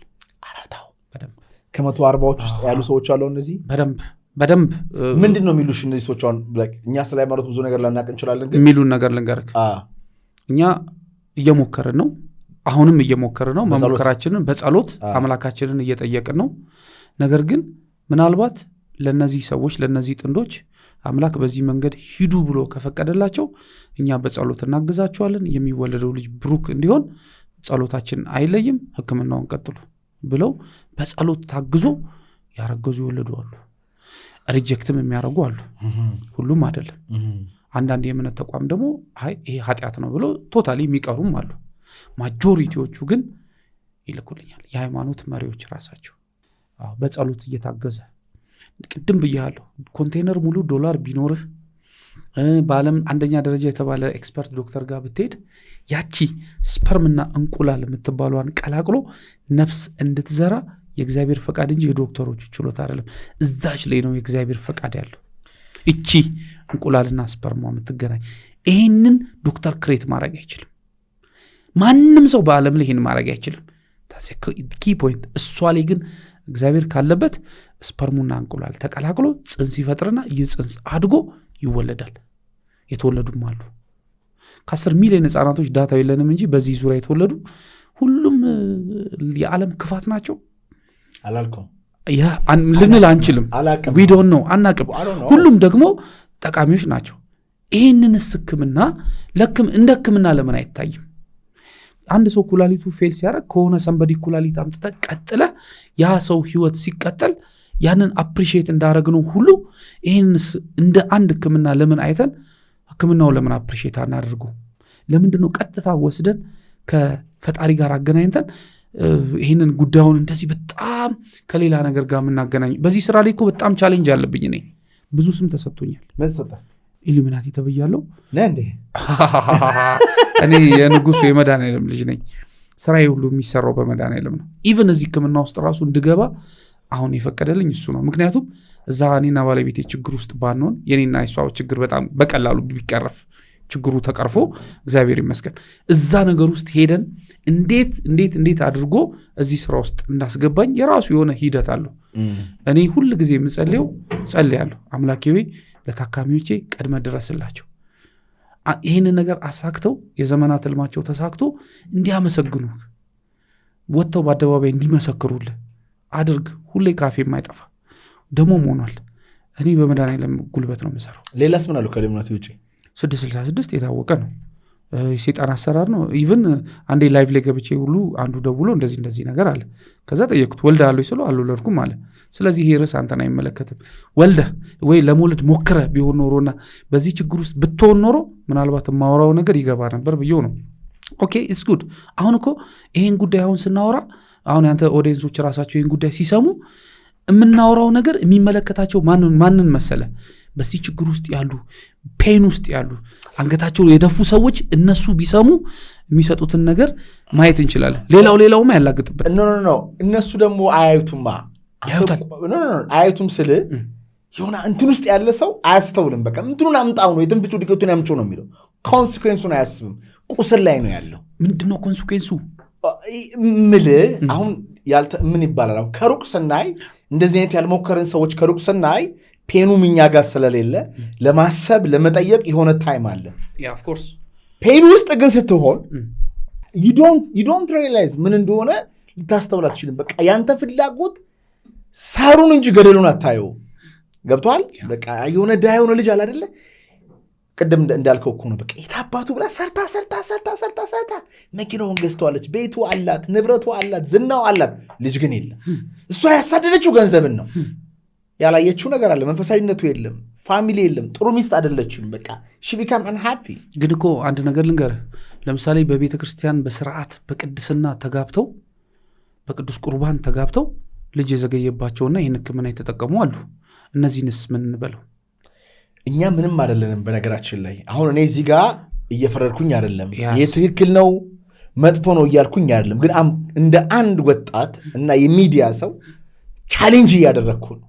ይሄ ነገር ለምን እኔ በሆን ምንድነው መክረው? አሁን ባለኝ ኮንሽስነስ ጸሎት አድርጉ ነው የምላቸው እኮ። ጸሎት ዝም ብሎ ባዶን አይደለም። እምነት ፕላስ አክሽን ያስፈልጋል። ኦፍ ኮርስ የስ አክሽኑ ምንድነው ስትል እየጸለይክ መንፈሳዊ ነገርን እያረክ እምነት በሚፈቅድልህ መሰረት እያደረክ እየጾምክ እየጸለይክ እየሰገድክ ሱባኤ እየገባህ መልስ በዚህም ሊሰጥ ይችላል፣ በዛም ሊሰጥ ይችላል። እምነት ግን ባዮሎጂ እንደሚቀይር ታውቃለህ?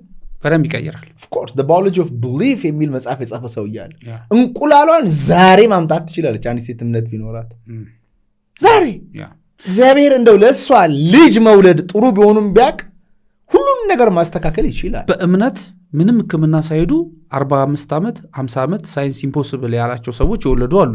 በጣም ጥያቄውና ነገሩ ግን ሪሊ እኛ ለፈጣሪ የምንመች ነን ወይ? የሰጠንን ትእዛዝ እያከበርን ለፈጣሪ ምቹ ሆነን ነው ወይ? ይሄ ነገር የከለከለን መጠየቅ አለበት። ራሳችንን ነው የምንጠይቀው። በጣም ብዙ ነገር ከፈጣሪ ጋር ማመጽ አይሆንም። እሱ ምቹ ባለመሆናችን ምክንያት በተፈጥሯዊ አምላክ የተከለከለውን ነገር በገንዘብ ኃይል ሄዶ ገንዘብን አታገናኘው። ገንዘብ ሰርቪስ ነው፣ ላገኘው ነገር ነው። ፎር ኤግዛምፕል እንቁላል አለቀባት። እቺ ሴት እንቁላል ያለቀባት ፈጣሪ ጨርሶባት አይደለም፣ ወይ በእድሜዋ ምክንያት ወይ በህመም ምክንያት አለቀባት። ኦኬ ምን ያርግ ፈጣሪ? ፈጣሪ ሰጥቷታል እንቁላል፣ ወይ በህመም ምክንያት ወይ ሳትጠቀምበት በእድሜ ሳትጠቀምበት ሆናል እንቁላሉ አለቀ። እሺ ምን እናድርገው? እሱን እግዚአብሔር ነው የሚያውቀው። እሺ ሌላ ውስጥ ምን አለ? ወይ ጉድ! አሁን በሀገራችን ይህ ህክምና 10 ዓመት ሆኖታል። 10 ዓመት ምናምን ሰምቲንግ ሆኖታል ከተጀመረ አይደል? ግን ምንድነው ሞር ፕራክቲስ እየተደረገ ሲሄድ ነው ሰክሰስ ሬቱ እያደገ የሚመጣው። ምንድነው መደረግ ያለበት? አሁን ይሄ ህክምና በጣም እንዲፈቀድ ከምታገሉ ሰዎች አንደኛው እኔ ነኝ። መንግስት ያልፈቀደውን ዶነር ልገሳ፣ እንቁላል ልገሳ እና ስፐርም ልገሳ። ቢኮዝ በጣም ብዙ ከ20 እስከ 30 ሚሊዮን የሆኑ ጥንዶች ይህን ህክምና እየፈለጉ ነው ያሉት። በዚህ ችግር ውስጥ ነው። ችግሩ በፊት የለም ነበረ፣ ግን ሶሳይቲው አልወጣም። በዚህ ችግር ውስጥ ነይም ብሎ አይነግርህም። ጥንዶችን ባለመውለዳቸው ምክንያት እኮ ጸጥ ይለዋል። አንተ ትሄድና አዲስ ነገር የለም እንዴ ምናምናም ትለቸዋል። እነዚህ ሰዎች ወይ ልጅ እምቢ ብሏቸው እየሞከሩ ነው፣ ወይም ለመውለድ አልፈለጉም፣ ወይ ፕላንድ አይደሉም፣ ብቻ አታውቅም። ዞሮ ግን ቀጥታ የምንሄደው ምንድነው ወዲያው እንደተጋቡ የሰርጋቸው ቀን እኮ ነው ቀብድ የሚጀመረው። የዛሬ ዓመት የማሙሽ እናት፣ የዛሬ ዓመት የማሙሽ አባት ብለ ቀብድ አስይዘ ጫናው የሚጀምረው የሰርግ ቀን ነው። ከዛ ትሄድና 4 ወር ላይ ትሄድና ትጋባና ተጋብቶ የተጋቡ ቤት ስትሄድ አዲስ ነገር የለም ወይ ይለዋል። ጫና ነው። 6 ወር ላይ ትሄዳለ፣ በአመት ትሄዳለ። በሄድክ ቁጥር ስለ ልጅ ባነሳባቸው ቁጥር እነዚህ ሰዎች በምን ሁኔታ ላይ በምን የጤና ሁኔታ ላይ እንዳሉ አታውቅም። ግን ልጅ አምጡ ትላለህ። ጫናው ከባድ ነው።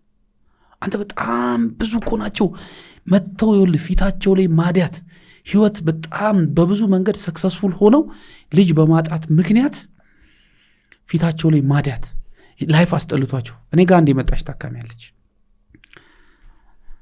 አንድ ያለኝ ከተማ ውስጥ ያሉት ፎቅ ይሄ ሁሉ ሀብቴ ምን አንድ ንፍጣም ልጅ ማስገኘት አቅቶታል ፍቃዱ አለች።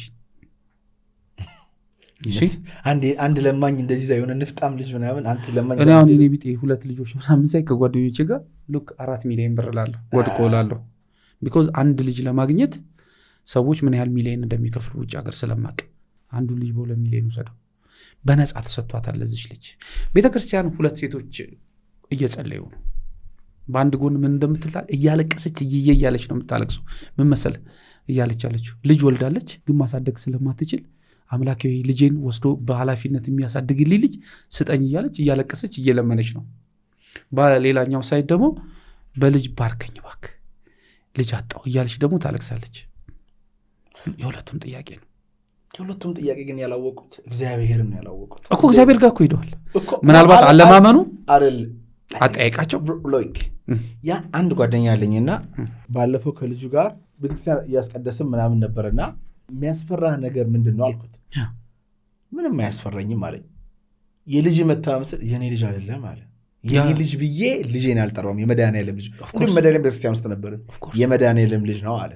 ብዙ ሰዎች ልጆቻቸው የነሱ እንደሆነ አድርገው ስለሚያስቡ ነው የሚጨነቁት፣ የሚያለቅሱት። አንተ ተወካይ ነው።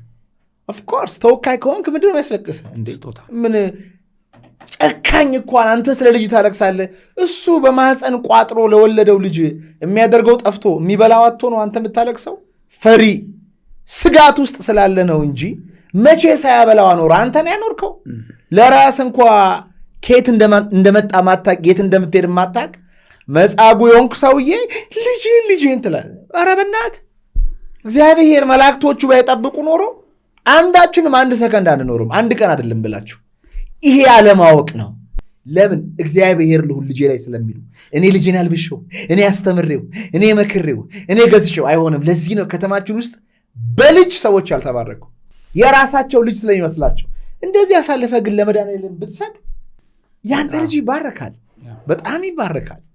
ሰዎች ይሄ አልገባቸውም። ያቺ ያልወለደችውም ሄዳ እስቲ ልጠይቃችሁ፣ እንደው ልጅ ባለመውለዳችሁ ምክንያት በጣም አለቀሳችሁ። ማህበረሰቡ እናንተን ልጅ የላችሁም ብሎ በማግለሉ ምክንያት በጣም ተጨነቃችሁ፣ በጣም አለቀሳችሁ፣ በጣም ተወጠራችሁ። መቼ ነው እግዚአብሔርን ባለማግኘታችሁ ምክንያት ያለቀሳችሁት? ባልና ሚስት ሆናችሁ ጠረኑን፣ ፊሊንጉን፣ ከእሱ ጋር መሆን፣ ፕሬዘንሱን፣ መገኘቱን፣ ጥበቃውን ከልጅነታችሁ እስካሁን እናንተን ያኖረውን አምላክ በብዛትና በጥራት ባለማግኘታችሁ ምክንያት አልቅሳችኋል ነው? ልጅ ስላጣችሁ ሄዳችሁ ምትሉት እሱ ጋር። እንደዚህ ከሆነ ልጅም ቢሰጣችሁ ስቃዩ ይቀጥላል። እግዚአብሔርን ብትይዙት ግን በልጅ ይባርካችኋል። መለቀስ ያለበት አምላኬ ከኔ ርቋል ብለህ ነው ማልቀስ ያለበት። የማህበረሰቡን ክብር ለማግኘት፣ ልጅ ለማግኘት፣ ንብረት ለማግኘት አይደለም መለቀስ ያለበት። የእግዚአብሔርን እርዳታና ከእሱ ጋር ኮንሽስ የሆነ ኮንታክት ብታገኝ ይነዋት እንዲሁም ልጅ አይናፍቅህ። የእግዚአብሔር ፍቅር በልቡ እየሞላ የዓለምን ጠፊነት እያስታወሰ እየረካ እንደ ፀሐይ እንደ አብሪ ኮከብ ትሆናለህ። እሱስ ደግሞ የምትደሰትበትን ልጅ ይሰጣል። የምትረካበትን፣ ችግርን የሚያቀልል፣ በወንጀል በሱስ የማይታሰር፣ ስምህንም ያስጠራ። እኔ አንዳንድ ነገር ለመሰየምልና ማን ያዘዋል ብቻ አድርጌ የአባቴ ስም መግባት አለበት ብላለሁ። ማን ያዘዋል እሸቱ ሬስቶራንት፣ ማን ያዘዋል እሸቱ ዩቲዩብ፣ ማን ያዘዋል እሸቱ ሪትሪት ሴንተር ማድረግ እፈልጋለሁ። ለምን? የአባቴ ልፋትና ጸሎት ነው እዚህ ያደረሰኝ። አይነው እንዴት እንደሚባርከኝ እንዴት ጸሎት እንደሚያደርግ አውቃለሁ። ስለዚህ ስሙን ለምንድን ነው ማስቀረው? ከፈለኩ በስሙ ሰይመል። አያቴም እንዲሁ በጣም መንፈሳዊ ሰው ነበር። አባቴ ሲነግረኝ ትልቅ መንፈሳዊ ሰው ነበር የአባቴ አባት። ሰውን ባስጠራ ደስ ይለኛል። ሰዎች ይህን ማወቅ አለባቸው። ምን አይነት ልጅ ነው የሚሰጥ? ዓለምን እንደ ፈርዖን አይነት ልጅ ነው የሚሰጥ ወይስ እንደ ሳምሶን ያለ ሰው ወይም እንደ ሙሴ ያለ ልጅ ነው የሚሰጥ? ምን አይነት ልጅ ነው የሚሰጥ? ምንም ልጅ ይሁን ኦኬ፣ ውለድ፣ መብትህ ነው። ከእግዚአብሔርም በተፈጥሮም ውለድ፣ በጉድፍቻም ውለድ፣ በሕክምና በመታገዝም ውለድ። እስከና ቢ ዲዛስተርስ። ይሄ ነው የሚገባኝ ነገር ማለት ነው። አይ አንደርስታንድ። እግዚአብሔር ግን ቀን አለው። ሁል ጊዜ በህይወቴ ምን እንደገባኝ ልንገርህ። እኔ የምፈልገው ነገር አለ፣ የምፈልግበት ታይም አለ። እግዚአብሔር ደግሞ ለእኔ የሚፈልገው ነገር አለ፣ እሱ የሚፈልግበት ታይሚንግ አለ። በራሴ በአቋራጭ እጄ መውሰድ እችላለሁ። የእሱን ታይሚንግ ጠብቄ ደግሞ ቀስ ብዬ መሄድ እችላለሁ። ፎር ሚ የእግዚአብሔርን ታይም መጠበቅ ትዕግስት የምትባለዋ ነገር ይች መታገስ፣ ቀስ ማለት። ሰው ቢተች የሆነ ሰው ወጥቶ መኪና ግዛ እንጂ ምንድነው በእግር መትሄደው ሊል ይችላል። ጠንቀልቅለ ስትገዛና እግዚአብሔር በፈቀደ ጊዜ ስትገዛ ይለያያል። የሆነ ጊዜ ሰው የሆነ ነገር አግባ ይላል። ለሰው ብለህ ዘለ ለራስህ ብለህ ስታገባና ጠብቀ እሱ ያለውን ታይም ታክሰ ፍትወትን እንደምንም ብለህ ጠብቀ ስታገባ ይለያያል። ሰው ውለድ ባለበት ሰዓትና እግዚአብሔር ባለ ሰዓት ስትወልድ ይለያያል። ይሄ ሀሳብ ሜዳ ነው። ሁሉም ሰው የራሱ የሆነ እይታ አለው፣ ሀሳብ አለው። ሀሳቡን በነፃነት መግለጽ ይችላል። እኔ ያልኩት ይሁን ማለት ግን ይሄ አይቻልም። ይሄ እግዚአብሔራዊም አይደለም፣ ሰዋዊም አይደለም። ኦኬ፣ ሌላስ ምን አለ? አሁን በዋናነት ምን መሰለህ፣ እኔ አሁን ይህንን ጉዳይ በደንብ ኢንተርቴን ባደረግ፣ ይህን ሕክምና ባደርግ ለስራው ነው ለሽቀላው ነው ለቢዝነሱ ነው ምናምን ይባላል። አይደለም ነው የምትለው? አይደለም 100% ነው። ይኸውልህ አሁን ለምሳሌ ይህን አገልግሎት ለማግኘት ቢሮችን በጣም ብዙ ሰው ይመጣል አይደል? ሲመጣ ያለውን አማራጭ በትክክልና በግልጽ እንነግረዋለን። ያንን አማራጭ ቶሎ እንዲገባበትና እንዲወስን የምናደርገው አንድም ማባቢያ ነገር የለም። በት ውስጡ አምሮ ልቡ አምኖ ከተቀበለ እኛ ልናግዘው ዝግጁ ነን። ካልሆነ ደግሞ ትተነው ነው የምንሄደው። እነዚህ 10 ሰዎች ያልተሳካላቸው ብራቸውን ሪፈንድ አደረጋቸው? የለም እንደዚህ በሕክምና ሪፈንድ አለ እንዴ? ግን ድጋሚ እንዲሞክሩ እድሉን እንሰጣቸዋለሁ። ለምንድን ነው ያልተሳካላቸው ብላ ጠይቀኝ። ለምን ያልተሳካላቸው? ያልተሳካላቸው ምክንያት በተለይ በብዛት የማህፀናቸው የመሸከም አቅም እምቢ ስላለ በተደጋጋሚ ስላስወረዱ ብቻ አይደለም። ውርጃም እንደ አንድ ፋክተር ነው። ሁለተኛ በጣም በተለያየ ኢንፌክሽን የተጎዳ ከሆነ በጣም በኢንፌክሽን ሲጎዳ በተለይ በአፍሪካና በኢትዮጵያ ሴቶች ላይ ለመካንነት ትልቁን ቦታ የሚይዘው ኢንፌክሽን ነው። ይሄ ዳታው አለ። ኢንፌክሽኑ ከየት መጣ ብለህ ብትል ከላይፍ ስታይል ሊሆን ይችላል፣ ከኤንቫይሮንመንት ሊሆን ይችላል፣ በጣም ከብዙ መንገድ ሊሆን ይችላል። አሁን በኢንፌክሽን አማካኝነት አንድ ሴት ልጅ ማህፀኗ ተጎድቶ ልጅ መውለድ ካልቻለች ይሄ ፈጣሪ ረግሟት ሳይሆን ጀስት የጤና እክል ገጥሟታል ማለት ነው። ምን መሆን አለበት? ቢቻል ኢንፌክሽኑን ቀድሞ መከላከል ኦር ወደ ተባባሰ መንገድ ከመሄዱ በፊት እዚህ ጋር ፕሪቬንሽን አለ ይታወቃል። ታዲያ ለምን ብራችሁን ወስዳችሁ እዛው የላካችሁት? ኖ አሁን ሕክምና እኮ ነው። እያንዳንዷ ፌዝ ባይ ፌዝ አለ። እዛ ስደርስ ብለድ ቴስት አለ፣ እዚህ ለምን አታረጋቸው? ይደረጋል። አሁን ፕሮቶኮሉ እንዴት እንደሆነ ልንገርህ ከተፈቀደልኝ። እዚህ ከመሄዳቸው በፊት ባልና ሚስት ይመጣሉ። እዚህ እሷ 11 አይነት ምርመራ እንድትመረመር ይደረጋል። ባልዩ 5 አይነት ምርመራ እንዲመረመር ይደረጋል። ያን የምርመራ ውጤት እንዳመጡ ቀጥታ እኛ ወደ ህንድ ሆስፒታል እንልከዋለን። የህንድ ሆስፒታል ዶክተሮች እነዛን ውጤቶች ያያሉ። 3 ዶክተሮች ናቸው ባለሙያዎች የሚያዩት። አንድ የኢንፈርቲሊቲ ዶክተር፣ ሁለተኛ ኢምብሪዮሎጂስት ማለት እንቁላልና ስፐርምን በደንብ የነሱ ኤክስፐርት፣ ሶስተኛ ደግሞ የማህፀንን የሚያዘጋጅ ኢንዶሜትሪያል ፕሪፓሬሽንን የሚሰራ የሰርጂን ባለሙያ። እነዚህ 3ቱ አንድ ላይ ውጤቱን ያዩና በውጤቱ በመነሳት ምን አይነት ገንዘብ እንደሚከፍሉ፣ ምን ያህል ቀን እንደሚቆዩ፣ ህክምናቸው ምን አይነት እንደሆነ፣ ለሚከፍሉት ገንዘብ ላይ ፓኬጁ የሚይዝላቸው ምንድነው፣ የማይዝላቸው ምንድነው ተብሎ ሙሉ ፓኬጅ ትሪትመንት ፕላን ይላክልኛል።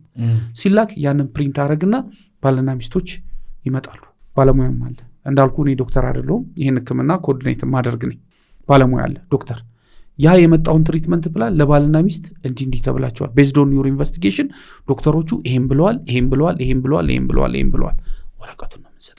የማሰቢያ ጊዜ እንፈልጋለን ካሉ ይወስዱና ወረቀቱን ከግል ዶክተሮቻቸው ጋር ዲስከስ ያደርጋሉ። ኢዝ ኢት ሪል ኦር ኖት፣ ውጤቴና እነሱ ፕሮፖዝ ያደረጉን ትሪትመንት ፕላን አንድ ነው ወይ ብለው። አንዳንዶቹ በዛው ይቀራሉ። አንዳንዶቹ ደግሞ አክሴፕት አድርገው ልክ እንደመጡ ህጋዊ ውል እናዋውላቸውና ቀጥታ ይዘናቸው ሄደን እዛ እንደገና ሲደርሱ እንደገና ይመረመራሉ። ኢትዮጵያ የላኩትና እዛ የተመረመሩት ማች ካደረገ ህክምናቸው ይቀጥላል። አዳዲስ ነገር ካለ ደግሞ ትንሽ የፕሮቶኮል ቼንጅ አለ ማለት። ያለ ምንድነው ሰዎች ይህን ህክምና ለማድረግ በፋይናንስ፣ በሳይኮሎጂካል፣ በቦዲ በእንደዚህ ዝግጅት አድርገህ ነው እንጂ የምትሄደው ዝም ብለህ ተነስተህ የምትሄድበት ህክምና ዲማንዱ ግን ሃይ ነው። እናንተ ቢሮ ብዙ ሰዎች ይመጣሉ። በተለይ እኔ ጋር ልነግርህ እችላለሁ ለምን እንደሆነ። እኔ ጋር አንተ ጋር ብቻ ነው ኢትዮጵያ ውስጥ ይህን ስራ የሚሰሩ አሉ፣ በጣም ብዙ አሉ።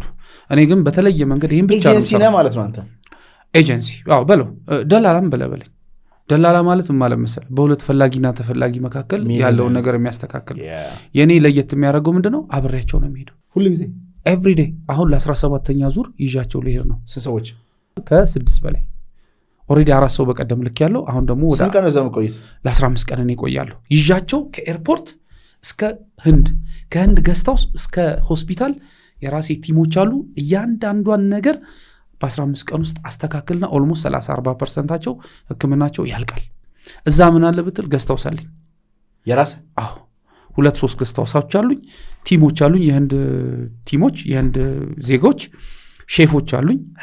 ሼፎች ምግብ እየሰራን ነው የምናቀርብላቸው። የአበሻ ምግብ ነው ኖ የህንድ ግን በአበሻ ታይፕ መኮሮኒ፣ ፓስታ፣ ሩዝ፣ ሰላጣ ምናምን የማናቀውንም የህንዱን እያዘጋጀን። ለምን ምግቡ ራሱ ከህክምናው ጋር አብሮ ስለሚሄድ የተከለከለ ምግብ እንዲበሉ አንፈቅድላቸውም። እሱ ይሆናል። ከገስታውስ ደግሞ ሆስፒታል ድረስ ደግሞ ሰዎች አሉ። ሆስፒታል ስቴት ደግሞ ሀበሻ ደግሞ አለች። ከገስታውስ ወደዚያ መሰቸው ሀበሻ ነው። አዎ ቬሪ ኒር ገስታውሱ እዚህ ጋር ነው፣ ሆስፒታሉ እዛ ጋር ነው። ቬሪ ኒር ታካሚ ደግሞ ዛ ምግብ ምናምን የሚሰሩት ግን ሳራት እንበላለን እየተዘጋጀ። አይ እንዳዮች ናቸው ግን ያውቁታል የእኛን ምግብ። ጨጨብሳ ቂጣውን ያውቃሉ፣ እንጀራውን ይጋግሩልናል።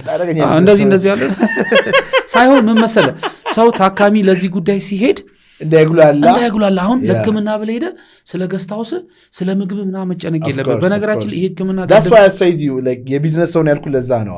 ምክንያቱም ትልቁ ነገር ሰው ሀገር ስትሄድ፣ እኔ ጃፓን ሄጄ የነበረ ባለፈው ሰው አብረውን የወሰዱን ሰዎች የሚገራረሙ ጋይዶችን አገናኝተውናል፣ ቀጥረውልናል እና ቋንቋውን ይችሉታል። ይሄ መግዛት ብንፈልግ ይወስዱናል፣ ይሄ እዚህ ጋር ያለው ይወስዱናል፣ ይነግሩናል እና ሰው ምንም ዲስኮምፈርት አልነበረውም ማለት ነው። ብቻዬን ሄጄ ቢሆን ኖሮ ምን ያህል እንደምሰቃያስ ላፕቶፕ ለመግዛት እዛ ያለው ስቃይ ሲሉ ገብተዋል። ከነዛ ጋይዶች ጋር ግን ስትሆን በቀላሉ ነገሩ። እኔ ደግሞ ነፍ ቲሞች ስላሉኝ ኮኦርዲኔተር አለኝ፣ ጽዳት አለኝ፣ ሹፌር አለኝ። ሀበሻ ህንዳዊ ሀበሻ በላቸው። አሁን ቋንቋ ሁሉ ለምደዋል፣ አማርኛ እየለመዱ መጥተዋል። በተለይ አንድ ትልቅ ሰው አሉ ባባ ምስኪን የምንላቸው አባት ታውቃለህ። እያንዳንዱ ኢትዮጵያዊ እዛ ሄዶ አሁን ድረስ ይናፍቋቸዋል። በስንት ጊዜ ነው እዛ የምትሄዱት? ሰው እንደበዛልኝ ግን በ1 ወር በ2 ወር ልዩነት ነው የሚሄደው። አሁን እንግዲህ በነገራችን ላይ ይህንን ለብቻ ከጀመርኩኝ 3 ዓመት ምናምን አካባቢ ሊሆኔ ነው። ከዛ በፊት እኔ የምሰራው ከህንዶች ጋር በዚህ ጉዳይ ላይ ኮኦርዲኔተር ሆኜ ነበር የምሰራው። እኔ እንዳልኩ ህክምናችን እና ባለቤቴ እዚሁ አድርገን እዚሁ መስተካከል ይችል ነበር። የዛን ሰዓት ግን ነገሩ በጣም የተስፋፋበት ያልነበረ ሰክሰስ ሬቱ ሎ ስለነበረ እዛ ሄድን። እዛ እንደሄድን ነገሩን ስናየው ምን ስንለው በቃ ይዘውን ሄዱ። ህንዶቹን እዚህ ያገኘንና እዛ ይዘውን ሄዱ። ህክምናችን አረጋን የዛን ሰዓት ግን ምን አይነት ህክምና እንደዛሬው እንደሚደረግ ማቅል ጉዳይ የለም ፌል አረጋ እዚህ መጣን ፌል አረጋ የከፈልነው ብር ከብድርና ቁጠባ ተበድረን የከፈልነው አዛታይ ያ ሁሉ አርጎ ፌል አረጋ እግዚአብሔር ግን ደግ ስለሆነ ቅድም ምናልባት ለዚህ ስራ ምናልባት ፈጣሪ አስቶኛል ስለ I was a teacher for the last 10 years መምህርነቴን ትቼ ሌላ በራሴ እንቅስቃሴ ውስጥ ነበርኩ ይሄ ችግር መጣ ለዚህ ችግር ሶልቭ ላረግ ሲሄድ ነው እንግዲህ ህንዶቹን አግኝቼ ለምን ኢትዮጵያ ውስጥ እንደዚህ አይነት ነገር እየሰራን ስለሆነ ለምን ኮኦርዲኔት አታረግልንም አሉኝ ኦኬ አሉኝና በቆንጆ ደሞዝ ቀጠሩኝ 5 አመት ከነሱ ጋር ስሰራ ግን ዝም ብዬ እነሱ ተላላኪ ምናምን አልነበርኩም አነብ ነበር በጣም ብዙ ስለ ጉዳዩ ስለ ህክምናው አንዳንድ ይዘሂድ ሁሉ ሲሉኝ ሂጄ ሳይ ጉዳዩ ምንድነው ስል ሁሉም ነገር ያስደነግጠኛል ስቲል እስከ ዛሬ ድረስ ያስደነግጠኛል ውስብስብ ስለሆነ ህክምናው ማለት ነው ያልጠበቀው ነገር መቶ ብሎክ ያረጋባል ከዛስ ልክ በ5 አመት ውስጥ ወደ 180 ሰዎች አርግዘው ወልደዋል እኔ እንኳን ከነሱ ጋር እየሰራ ልክ አንድ ቀን ግን ያው እግዚአብሔር ሲያመቻች ነገሮችን በሙሉ እንደዚህ ታካሚዎችን እንደዚህ ሆቴል ውስጥ ነው ቢሮ የለንም ነበር ያናገርን ምናምን ስንል ያንደኛው የቲም ናቸው ዶክተሮቹና ሚስቱ ታየኛለች ተሰማለች ማውራው ማለት ነው ኢሚዲየትሊ ጠርታኝ በጣም አስተውሳለሁ ማታ ነው የዛሬ ስንት ዓመት የዛሬ 6 ዓመት ኦኬ ወዲያው ደውላ ፍቃዱ ከዚህ በኋላ ስራ ውስጥ እንዳይመጣ ነው ያለችው ለምን አወኩታ ስራውን አወኩ እነሱ ሲነግሩኝ የነበረውና እኔ ሳውራ የነበረው አንድ አይነት አይደለም ብዙ ሚስ አንደርስታንዲንግ ሚስ ኮንሰፕሽኖች ነበሩ ውሸትም ነበሩ አጥባርባርም ነበሩ ያንን ደግሞ ህሊና አይቀበልም ስለዚህ እውነተኛውን ነገር ስናገር እነሱ የፈለጉት ልጅ እስከሆነ ድረስ ዶንት ዲቴል አትንገራቸው ምናምን ሲሉኝ እዚህ ጋር ቆምኩኝ ከዛ አባረሩኝ ባንድ ወረ በቃ ዶንት ካም ደግሞ እንደዛ ሲሉኝ ደሞዜን ሳልቀበል ምን ሳልል ነበር ከነዛ ውስጥ ግን ያለውን ነገር በጣም ሆነስቴን ደሞዜን ሳይሰጡኝ ያላቸውን ነገር በሙሉ ሄጄ ሰጧቸው አባረሩኝ እኮ ነው ቴንክ ዩ አልኳቸው ለምን ነው ታውቃለህ ይሄን ስራ በእርግጠኝነት እኔ እንደመጀመረው እርግጠኛ ነበርኩ ለምን አገራቸው ነው እጄ መሰራው እዚህ ጋር የሆነ ሚስቴክ ብሰራ ያገኙዛ እግዚአብሔር ሲያመላክተኝ የኔ የምሮ ደግሞ ሁሉ ጊዜ በሄድኩበት ቦታ ሁሉ ነቅቶ ነው የሚጠብቀው እድል ይጠብቃል የሆነ ነገር ይጠብቃል ይህንን ፖድካስት ወደ እናንተ ያደረሰው ማን ያዘዋል እሸቱ ቁጥር 2 ነው ስጋችሁን ነፍስና መንፈሳችሁን እናገለግላለን በአዲሱ ቤታችን የሚጣፍጡና ጤናማ ምግብና መጠጣችን እንዳለ ሁሉ የተለየ መጽሐፍ የምታነቡበትና እንደ ወርኪንግ ስፔስ አድርጋችሁ የምትጠቀሙበት ልዩ ቦታ አዘጋጅተናል ሶስተኛው አገልግሎታችን መንፈሳችሁን ማደስ ነው በአርምሞ የአእምሮአችሁን ጫጫታ ዝቅ አድርጋችሁ የስሜቱ ቁስል ማከም ከፈለጋችሁ ልክ ሰዎች ሲኒማ ኮንሰርት ከፍለው እንደሚገቡ የእናንተን አእምሮ የሚያረጋጋ የአርምሞ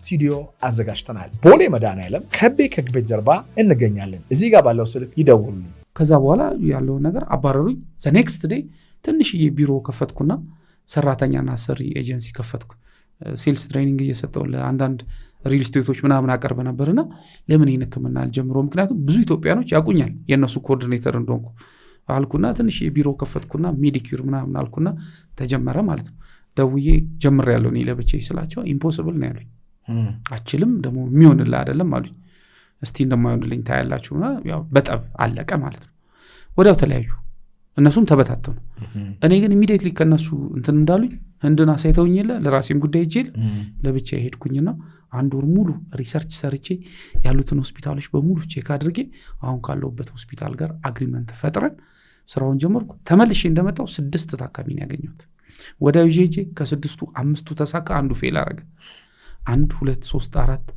እስከ 6ኛው ዙር ድረስ ስለ ህክምናው አሁንም ድረስ አላቅም ነበር ዲቴል አሁን ግን አም ጉድ ስለ እያንዳንዷ ነገር የህክምና ባለሙያ ባልሆንም ስለ እያንዳንዷ ፕሮቶኮል አውቃለሁ ህክምናው እያለ ነው እንግዲህ አሁን 17ኛ ዙር ላይ ደረስኩት ክቡራትና ክቡራን በነገራችን ላይ እንግዳችን ኤክስትሪም ፊዚክስ የምትባለዋን መጽሐፍ ጽፏል እንግዲህ ሁላችንም ትምህርት ቤት ስንማር እቺ መጽሐፍ እናቃታለን እንደ ጋይድ ሆና ማለት ነው ከዚህ መጽሐፍ ጋር ተወልጃለሽ ተወልዳል ሳትወልድ አትቀርም የሚል መጽሐፍ ጽፏል ይሄ መጽሐፍ ተመርቋል አሁን የዛሬ ወር ይመረቃል የህንድ ዶክተሮቹ በተገኙበት ብዙ ባለሙያዎች ጤና ባለሙያዎች እያነበቡት ነው እየተቹት ነው እነሱ በተገኙበት እናስመርቃል ይሄን ግን አንብቤ ያለ ህክምና መዳን አልችልም ይሄ እኮ ምን መሰለህ ይሄ መጽሐፍ የተጻፈው በዚህ ችግር ውስጥ ለሚገኙ ጥንዶች ነው በዋናነት ለምን ግራ የገባቸው ብር ይዘው ህክምናውን ፈልገው ነገር ግን የት መሄድ እንዳለባቸው ለማያውቁ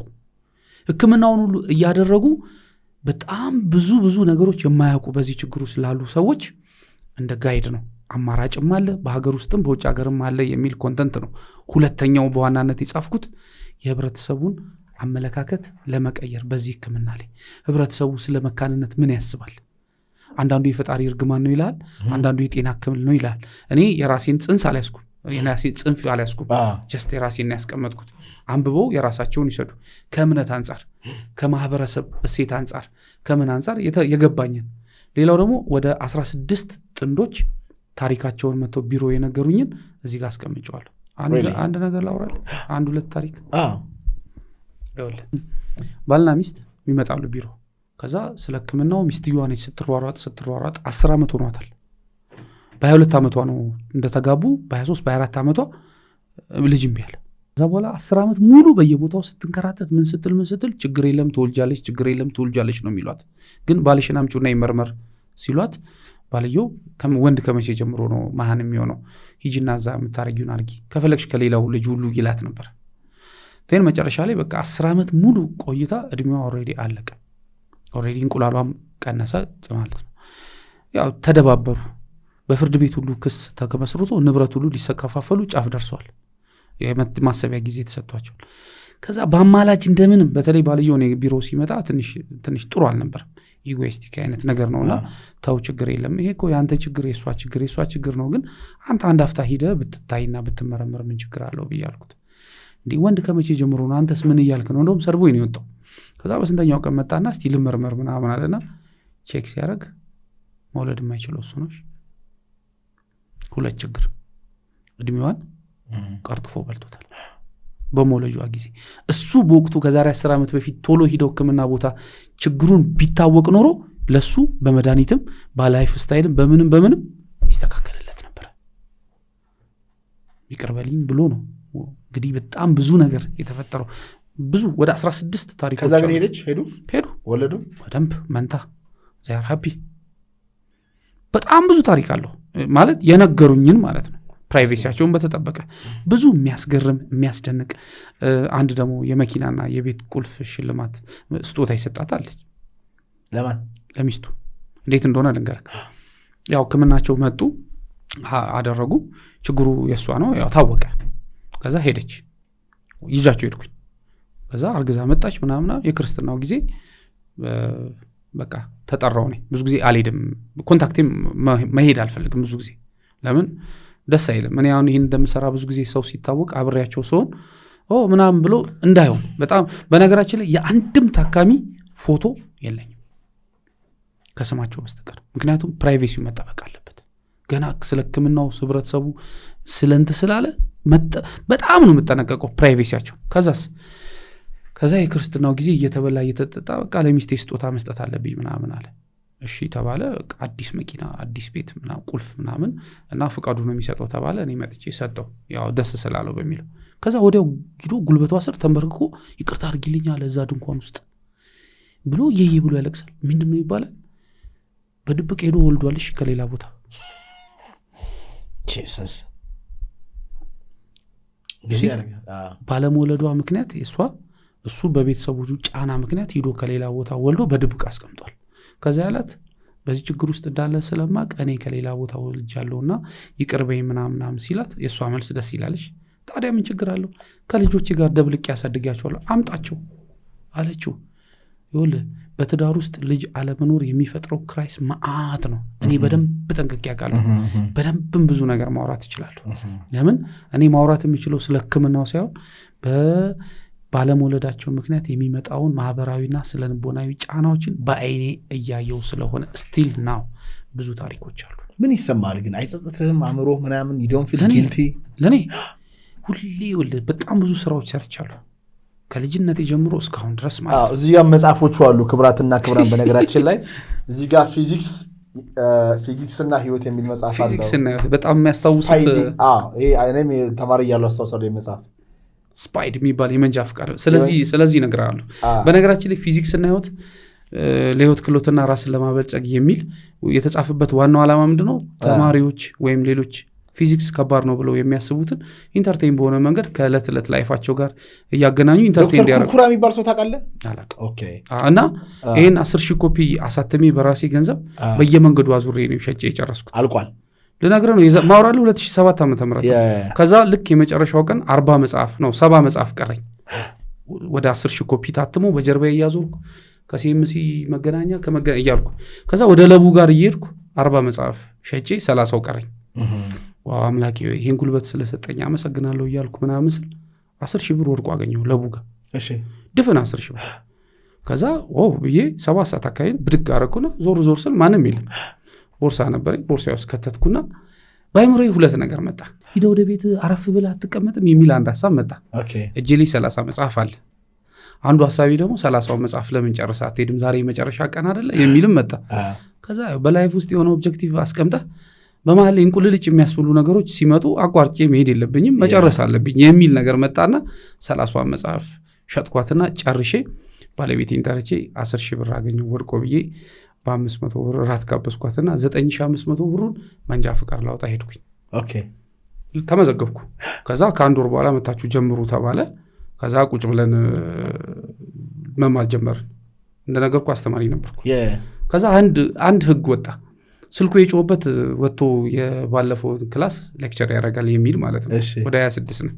ከዛ አጋጣሚ እኔ ስልክ ጮኸ። ፈልጌው አይደለም የጮኸው በቃ ጮኸ።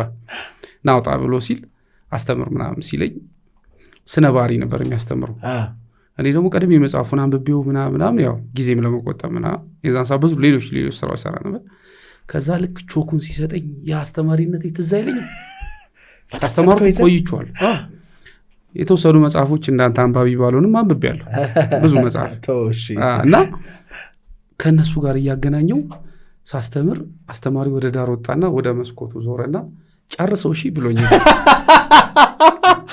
ከዛ ስነ ባህሪን በአንድ ሳምንት ውስጥ ለክላስ ሚቶቼ አስተማርኩ። እነሱም ተመቻቸውና የመጨረሻው ክላስ ያው ስነ ባህሪ እያለቀ ሲመጣ ግን ምንድነው የምንፈልገው አልኳቸው። በጣም ብዙ ሰው ለመንጃ ፍቃድ የሚመጣ ሰው ደግሞ ታውቋል ስራ ያለው የራሱ ቢዝነስ ያለው ምናምን ያቺን 50 ጥያቄ መመለስ።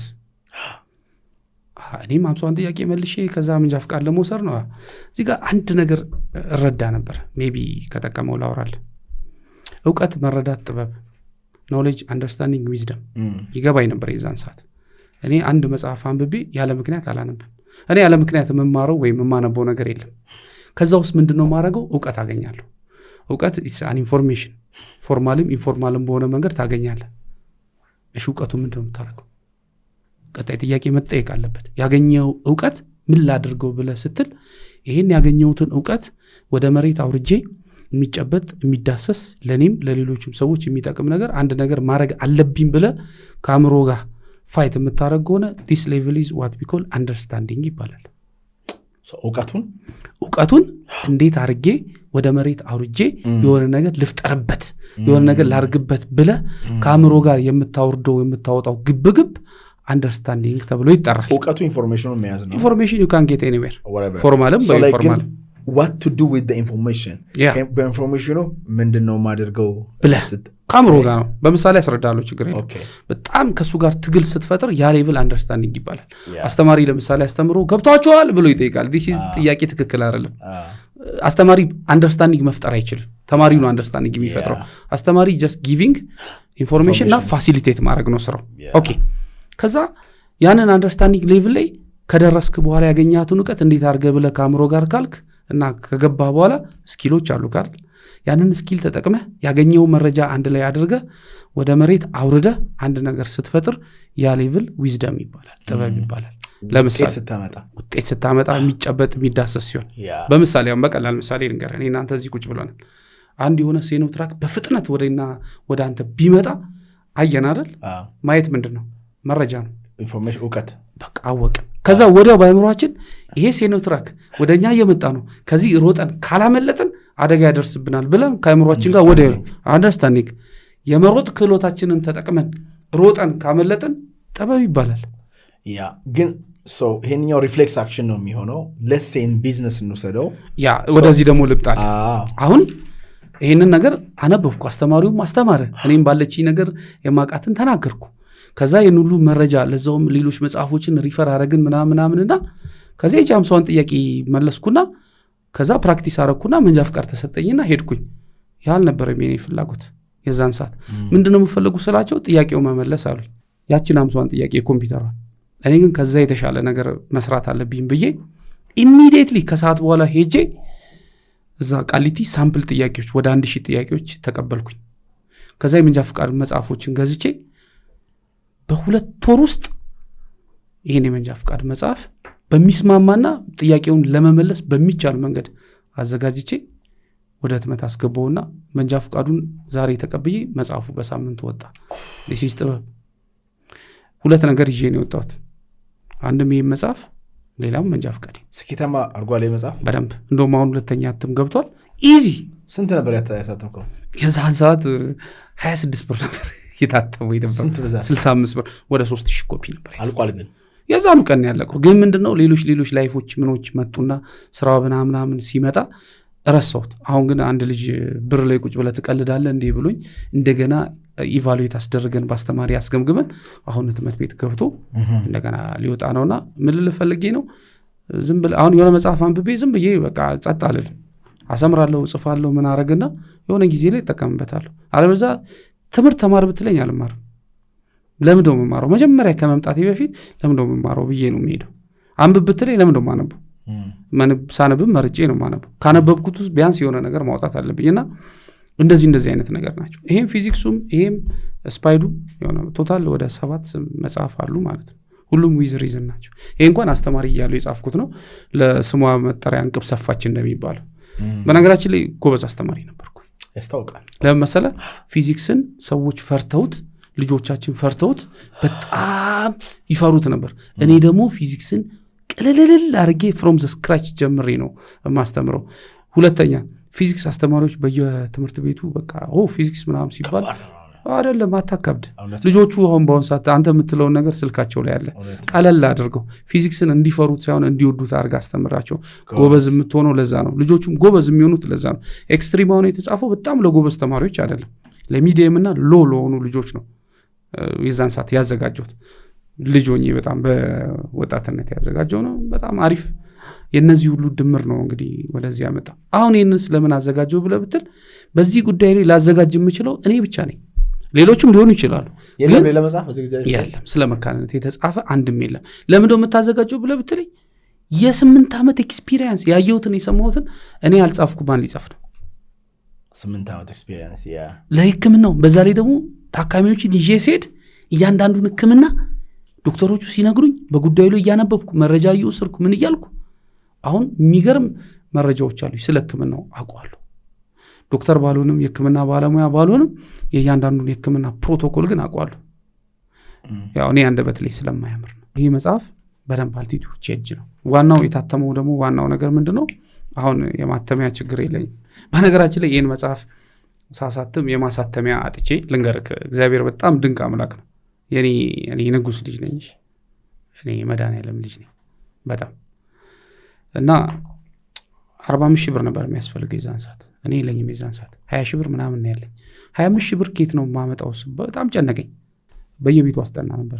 እንደውም በጣም የታዋቂ ባለስልጣናቶች ምናምን ልጆች ሁሉ አስጠናሉ። የማንን ልጅ ያስጠናል? ቤተሰቦች ስለሆኑ አሁን እና ያው መጽሐፍ ላሳጥም ስለሆነ ትንሽ ብር ስጡኝ ምናምን ስላቸው አሁን ገቢዎች የምንከፍልበት ነው ምናምን ይሉኛልና እግዚአብሔር አብ ሄዳለሁ ሁሌ 13 እና 27 የኔ ስፔሻል ዴይ ነው። አሁን ነገ መድኃኒዓለም ነው፣ አልሄድም። እኔ ቢሮ አልገባም። መድኃኒዓለም ነው የምታገኘኝ። ሁለቱ ቢሮ ራሱ መጣ በትልቁ 27 እና 13 አለ የመድኃኒዓለም ስላለ ምናምንና ከዛ ሄድኩ። እግዚአብሔር ደብዳቤ ጻፍኩ፣ ወረቀት አወጣውና ጉዳዩ መጽሐፌ እንዲታተምልኝ ስለመጠየቅ ለእግዚአብሔር መጽሐፌን እንደዚህ ላሳትም ብዬ ኦሬዲ አልቆ ይሄ ብር ጎሎኛልና ይህንን ብር ከየትም አምጥተህ ስጠኝ፣ እኔ የምችለውን ሞክሬያለሁ ምናምን ብዬ ጽፋ ግልባጭ ለድንግል ማርያም ምናምን አልኩና ገና የዛን ሰዓት ይሰራ ነበር ቤተክርስቲያኑ። ጥፍጥፍ አደረኩና ድንጋዩ ስር ከትቼው ወጣሁ።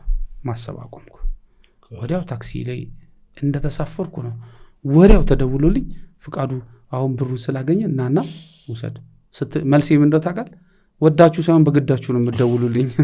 ምክንያቱም ኦልሬዲ ማመልከቻ አስገብቼ ነው የመጣሁት። በዛ መንገድ ነው የታተመው። 10,000 ኮፒውንም አዙሬ እንዲሸጥ የተደረገው ያ ነው። ስለዚህ ይህን ፖድካስት በዚህ እንጨርሰው። ልጅ የሌላቸው ሰዎች you can write ደብዳቤ ለመድኃኒዓለም ጉዳዩ ልጅ ስለማግኘት ይሆናል። እኔ ልጅ እንደዚህ የሆንኩኝ ልጅ ያስፈልገኛል፣ እዚህ ምድር ላይ የምኖርለት ያንተን ክብር የምገልጥበት የዓለም በረከት የሆነ ልጅ እንድትሰጠኝ ይፈልጋለሁ ብለህ ግልባጭ ለድንግል ማርያም ለቅዱስ ገብርኤል ለቅዱስ ሚካኤል በለና እጥፍ አድርገው ብር የሚጨመርበት ጨምር። ሰዎቹ ብር ያገኘን ብለው ሰፍ ሲሉ በዛውም ጸሎት ይደረግበታልና እሱን አድርገው። እግዚአብሔር አምላክ ያወራነው ነገር እንግዲህ ለመልካም ፍሬ። በነገራችን ላይ ስለ መጽሐፉ ላቋርጠዳ፣ እሺ የሚስቴ መኪና ሸጬ ነው ያሳተምኩት። ስንት ፈጀበኝ መጽሐፍ ለማሳተም? ወደ 800,000 ብር ፈጅቶብኛል። ራሴ የገዛውላት መኪና ነበረ፣ መልሼ የሸጥኩባት። ሻለች እንዴ ሺዝ በጣም ኮኦፕሬቲቭ ናትና በጣም ጎበዝም ሚስት ነው ያለች። አሁን በደንብ አድርጌ እገዛላታለሁ ሌላ አሪፍ ችግር የለምና፣ አረ በደንብ ለዛውም አሪፍ። ግን ፖይንቱ መሰለ ይሄ መጽሐፍ ተሽጦ ከሚገኘው ገንዘብ ላይ እኔ ወስጄ ወደ ህንድ ሀገር ሞክረው ፌል ያደረገባቸው ታካሚዎች አሉኝ እጄ ላይ የወርቅ ቀለበታቸውን ሸጠው ለመታከም ይሄዱ አሉ። የቤታቸውን ቴሌቪዥን የቤታቸውን ፍሪጅ ሸጠው ለሕክምና ሄደው ያልተሳካላቸው አሉ። ቢያንስ እነሱን ማገዝ እፈልጋለሁ ከዚህ መጽሐፍ ሽያጭ ላይ። አንድም የህብረተሰቡን ለውጥ ማምጣት አለብኝ። ማንም በሕክምናው ላይ ቻሌንጅ የሚያደርግ ከመጣ ዲስከስ ለማድረግ ዝግጁ ነኝ። ግን ከሚሸጠው ሽያጭ ላይ እነዚህን ሰዎች አትሊስት የአውሮፕላን ትኬት ብሸፍንላቸው፣ የአንድ ወር የገስት ሃውስ ቆይታ ብሸፍንላቸው ለእኔ ትልቁ ስራዬ እሱ ነው። ስንት ብር ነው የፈጃውን ደርሶ ልምጣ ሚሊዮን ሰው? እስከ 2 ሚሊዮን ብር። ዋው! ለሕክምናው $4,000-5,000 ነው። ግን ሰው ሀገር ስለሚሄዱ ሕክምና፣ ምግብ፣ መኝታ፣ ትራንስፖርት ምናምን ሲሆን አለ። ሕክምናውን መሰለ የሴቶቹ የማህፀን ሁኔታ በጣም አንዳንዴ ኮምፕሊኬትድ ሲሆን ብሩ ይጨምራል። ማህፀኑ ንጹህ ከሆነ ቶሎ የሚይዝ አይነት ነገር ከሆነ ደግሞ ብሩ ትንሽ ነው። ይሄ ነውና እንደየእንትኑ ነውና፣ ስለዚህ ይሄ መጽሐፍ ግዴታ መሸጥ አለበት ለነዚህ ሰዎች ሲባል። ደግሞ ማደርገዋለሁ። የት ይገኛል ይሄ መጽሐፍ? ዘመን ገበያ ላይ፣ ቴሌብር ላይ አለ። በዴሊቨሪ የዘመን ገበያዎች ያደርሳሉ። ጃፋር መጽሐፍት ቤት አለ። በእያንዳንዱ መጽሐፍት ቤቶች በትኛዋለሁ አለ። 5 ኮፒ ደግሞ ለእኛ ተሰጥቶናል። እናንተ የምንሰጠው በአዲሱ በማናይዘዋል እሸቱ ግቢ ቦሌ መድኃኒዓለም ከቤ ኬክ ቤት ጀርባ መታችሁ ሰብስክራይብ ማድረግ አለባችሁ። አንድ ቪዲዮ ላይ ኮሜንት ማድረግ አለባችሁ፣ ሼር ማድረግ አለባችሁ። ከዛ እዚህ መታችሁ የሆነ ፕሮዳክት ከተጠቀማችሁ ይህንን መጽሐፍ ለእናንተ እንሰጣችኋለን ማለት ነው። እነዚህ 3 ነገሮች ማሟላት አለባችሁ። ሌላ ለአንተ ጊፍት ይዤ ልመጥቻለሁ። ይህን ከእንድ ሀገር ነው ያመጣሁልህ። ዊኒንግ ዊዝ ኤአይ 50 ways leaders use ChatGPT and Copilot to success with at workplace ይላል። አይ ቲንክ አንተ አሪፍ ስለሆንክ በዚህ ነገር ላይ ለአንተ ጊፍት ሰጥቻለሁ። ነገር ግን አንድ ቃል ግባልኝ፣ በሚቀጥለው ጊዜ በዚህ ሕክምና ላይ በደንብ ተዘጋጅተህ በደንብ አድርገህ ለሃርድ ዲስከሽን። ወንደርፉል። እንደዚህ ስላልከኝ ከልብ አድርጌ አመሰግናለሁ። ዋው this is good። ኤአይ መጣች በመጽሐፍ በጣም ሶ ጉድ ሰፖርቲቭ ይሆናል። በጣም ሰፖርቲቭ ይሆናል ብዬ አስባለሁ። ጃፓን ሄጄ ቻት ጂፒቲ ጂሚናይ ምናምን የሚል መጽሐፎቹን አየሁ በእነሱ ሀገር ቋንቋ እና አብሮኝ የነበረ ልጅ ነበርና ሲነግረኝ እዚህ ሀገር መጽሐፍ ነው አለ። አሁን ኤአይን ምናቅ ይመስለናል ግን አናውቀውም። አሁን ይሄን መጽሐፍ በእርግጠኝነት ሳነበው ብዙ ሚስጥር አንደርስታንድ አደርጋለሁ ለራሴ ስራ በጥሩም በመጥፎ ማለት ነው። ብቻ ግን ከልብ አድርጌ አመሰግናለሁ። ሄይ ይሄ ፖድካስት አላበቃም። እሺ ይሄ ፖድካስት አላበቃም፣ ተንጠልጥሎ ነው ያለው። እሱን ቻሌንጅ ማድረግ የምትችሉ አሁን እሱ በጣም ተዘጋጅቶ ትክክል ነኝ የመድኃኒዓለምን ስራ ነው እየሰራ ያለው ሰዎችን እያገዝኩ ነው እያለ ነው። እኔ በዚህ ዙሪያ ጥናት አላደረግኩም። ጥናት ያደረጋችሁ ሰዎች ካላችሁ ሜቢ ከሱ ተጻራሪ ካላችሁ ሁለታችሁን እዚህ ቦታ አቅርቤ ዲቤት አደርጋችኋለሁ። ስለዚህ እዚህ ጋር ባስቀመጥነው ስልክ ቁጥር በ987 2090 ደውሉና እዚህ ቦታ ዲቤት እናደርጋችኋለን። የተነሳውን ሁሉ ውሰዱት አንልም፣ ተውት አንልም። ጸሎት አድርጉበት፣ ሪሰርች አድርጉበት። ይጠቅመኛል ብላችሁ የምታስቡትን ነገር የእናንተ ህይወት ስለሆነ ሪስክ ውሰዱ። በዚህ ዙሪያ ማን ያዘዋል ነው እንደዚህ ያደረገኝ ብትሉ እኔ አይደለሁም። እኔ እያልኩ ያለሁት አጥኑ። እኛ መድረክ ነው። የሆነ ኒው አይዲያ ይኖራል፣ ኒው ሀሳብ ይኖራል። እኔ የራሴን እዚህ ጋር ተሟግቻለሁ እንደምታዩት። እሱም ደግሞ የራሱን አውርቷል። በተረፈ እግዚአብሔር ይጨመርበት ነው ብለው አመሰግናለሁ። በስተመጨረሻ የምትለው ነገር አለ? ያ በጣም እንዲያዩልኝ የምፈልጋቸው የህብረተሰብ ክፍሎች አንደኞቹ የሃይማኖት አባቶች ከነሱ ጋር ማውራት እፈልጋለሁ። ሁለተኛ የህግ ሰዎች ለምሳሌ የሀገራችን ህግ ምን ይላል፣ የውጭ ሀገር ነገር ምን ይላል፣ ከነሱ ጋር ማውራት እፈልጋለሁ። ሶስተኛ የማህበረሰብ አጥኞች በዚህ ጉዳይ ላይ በህክምናው ዙሪያ በደንብ ምን ያህል ገብቷቸዋል። አራተኛው የስነ ልቦና ባለሙያዎች ባለመውለዳቸው ምክንያት ምን ያህል ሶሳይቲ ነው የስነ ልቦና ጫና እየደረሰበት ያለው፣ እንዴት እንርዳቸው፣ ከነሱ ጋር ማውራት እፈልጋለሁ። እንደገና በዚህ ላይ እየተማሩ ያሉ አሉ፣ በጣም ብዙ ዶክተሮች በዚህ ህክምና ላይ እየተማሩ አሉ፣ ከነሱ ጋር ማውራት እፈልጋለሁ። ገና አልተሰራም፣ አልተነካም ጭራሽ። ዲማንዱ በጣም ብዙ ነው፣ አቅርቦቱ በጣም ትንሽ ነው። ይህን ደግሞ በየጤና ተቋማቶች ብትሄድ በደንብ ታገኘዋለህ። ስለዚህ ከነሱ ጋር ማውራት ደስ ይለኛል። ከህክምና ባለሙያዎች ጋር ግን አልችልም፣ ምክንያቱም እኔ የህክምና ባለሙያ ስላል አይደለም። ከነዚህ ጋር ማውራት ይችላሉ። ሌላው በመጨረሻ ምል ያው እድሉን ሰተኝ ያለኝን ሐሳብ እንዳቀርብና እንደው ለመለኮስ ያህል እድሉን ስለሰጠኝ እጅግ በጣም አድርጌ ነው የማመሰግነው። በነገራችን ላይ አንተ ድሮ ዓለም ሲኒማ ትሬኒንግ ስሰጥ እየመጣው ወስድ ነበር። መጨረሻው ጊዜ ላይ ራሱ ከዚህ በኋላ አልመጣም ብዬ ሁሉ አግኝቼ ካወርቼክ ነበር። አረተው አልመጣም ማለት ለምን? ይሄን መጽሐፍ ሸጬ ምናምን አልመጣም። በቃ እኔ ጋር ያሉት መረጃዎች አሉ። ፕሮብሌሜ ምንድነው? ያሉኝን መረጃዎች እንዴት አድርጌ ወደ መሬት ማውረድ ነበር አይደል? ነግሬክ ነበር። ያው ብዙ ሰው ስላገኘ እና ምናልባት በሆነ ስራ ነው የምንገናኘው ብዬ ነው የወጣሁት። ቆይቷል። የዛን ሰዓት ግን ምንድነው ቁጭ ብዬ በጣም ጸልያለሁ። እግዚአብሔር አምላክ ከውስጥ ያለውን ነገር አውጣና ወደፊት እንድጠቀም ነውና ከዛ ሁሉ ማአት ሙከራዎች እዚህ ጋር አድርጎኛል። ይህ ስራ ደሜ ውስጥ ገብቷል። ማንም ሰው አያስቆም። ምክንያቱም አውዝ ፔሸንት ቴስቲሞኒ ያለኝ ስራውን በአግባቡ እየሰራው ነው። ዊዝ ሰክሰስ በጣም ብዙ ሰዎች ከውጭ ሀገር እየደወሉ ይህን ህክምና ለማግኘት እኔን ለማግኘት እየመጡ ነው። ዊች ሚንስ እግዚአብሔር ለዚህ መንገድ አሽቶኛል። የእሱ ፍቃድ እስካለበት ድረስ ብቻ ነው የምሰራው። ሁሌ ጸልያለሁ እና ይህንን ነገር እንድናገርና ነገሮችን ስላመቻቸልኝ በጣም ቴንክ ዩ ሶ ማች። ኢነርጂንም እንዳወጣ አድርገኛል ከድሮም ጀምሮ በትሬኒንግም በምንም አሁንም ደግሞ ሞር ግን ጀመረን እንጂ አልነካነው። ኦብቪየስሊ ጠራሃለው። ከሰዎች ጋር ሲሆን ደግሞ ይበልጥ እያየን ጥሩ መጥፎ ነገሩን እያደረግን እንሄዳለን። እኔም ከልብ አድርጌ አመሰግናለሁ። ሰዎችን ለመርዳት ብለህ ይሄን መጽሐፍ ስለጻፍክ ስለሰማችሁን ከልብ አድርገን እናመሰግናለን። በቀጣይ ጠቃሚ ፖድካስት እስክንገናኝ ድረስ እግዚአብሔር አምላክ ሁላችሁንም በቸር ያቆያችሁ። ቴንክ ዩ ሶ ማች።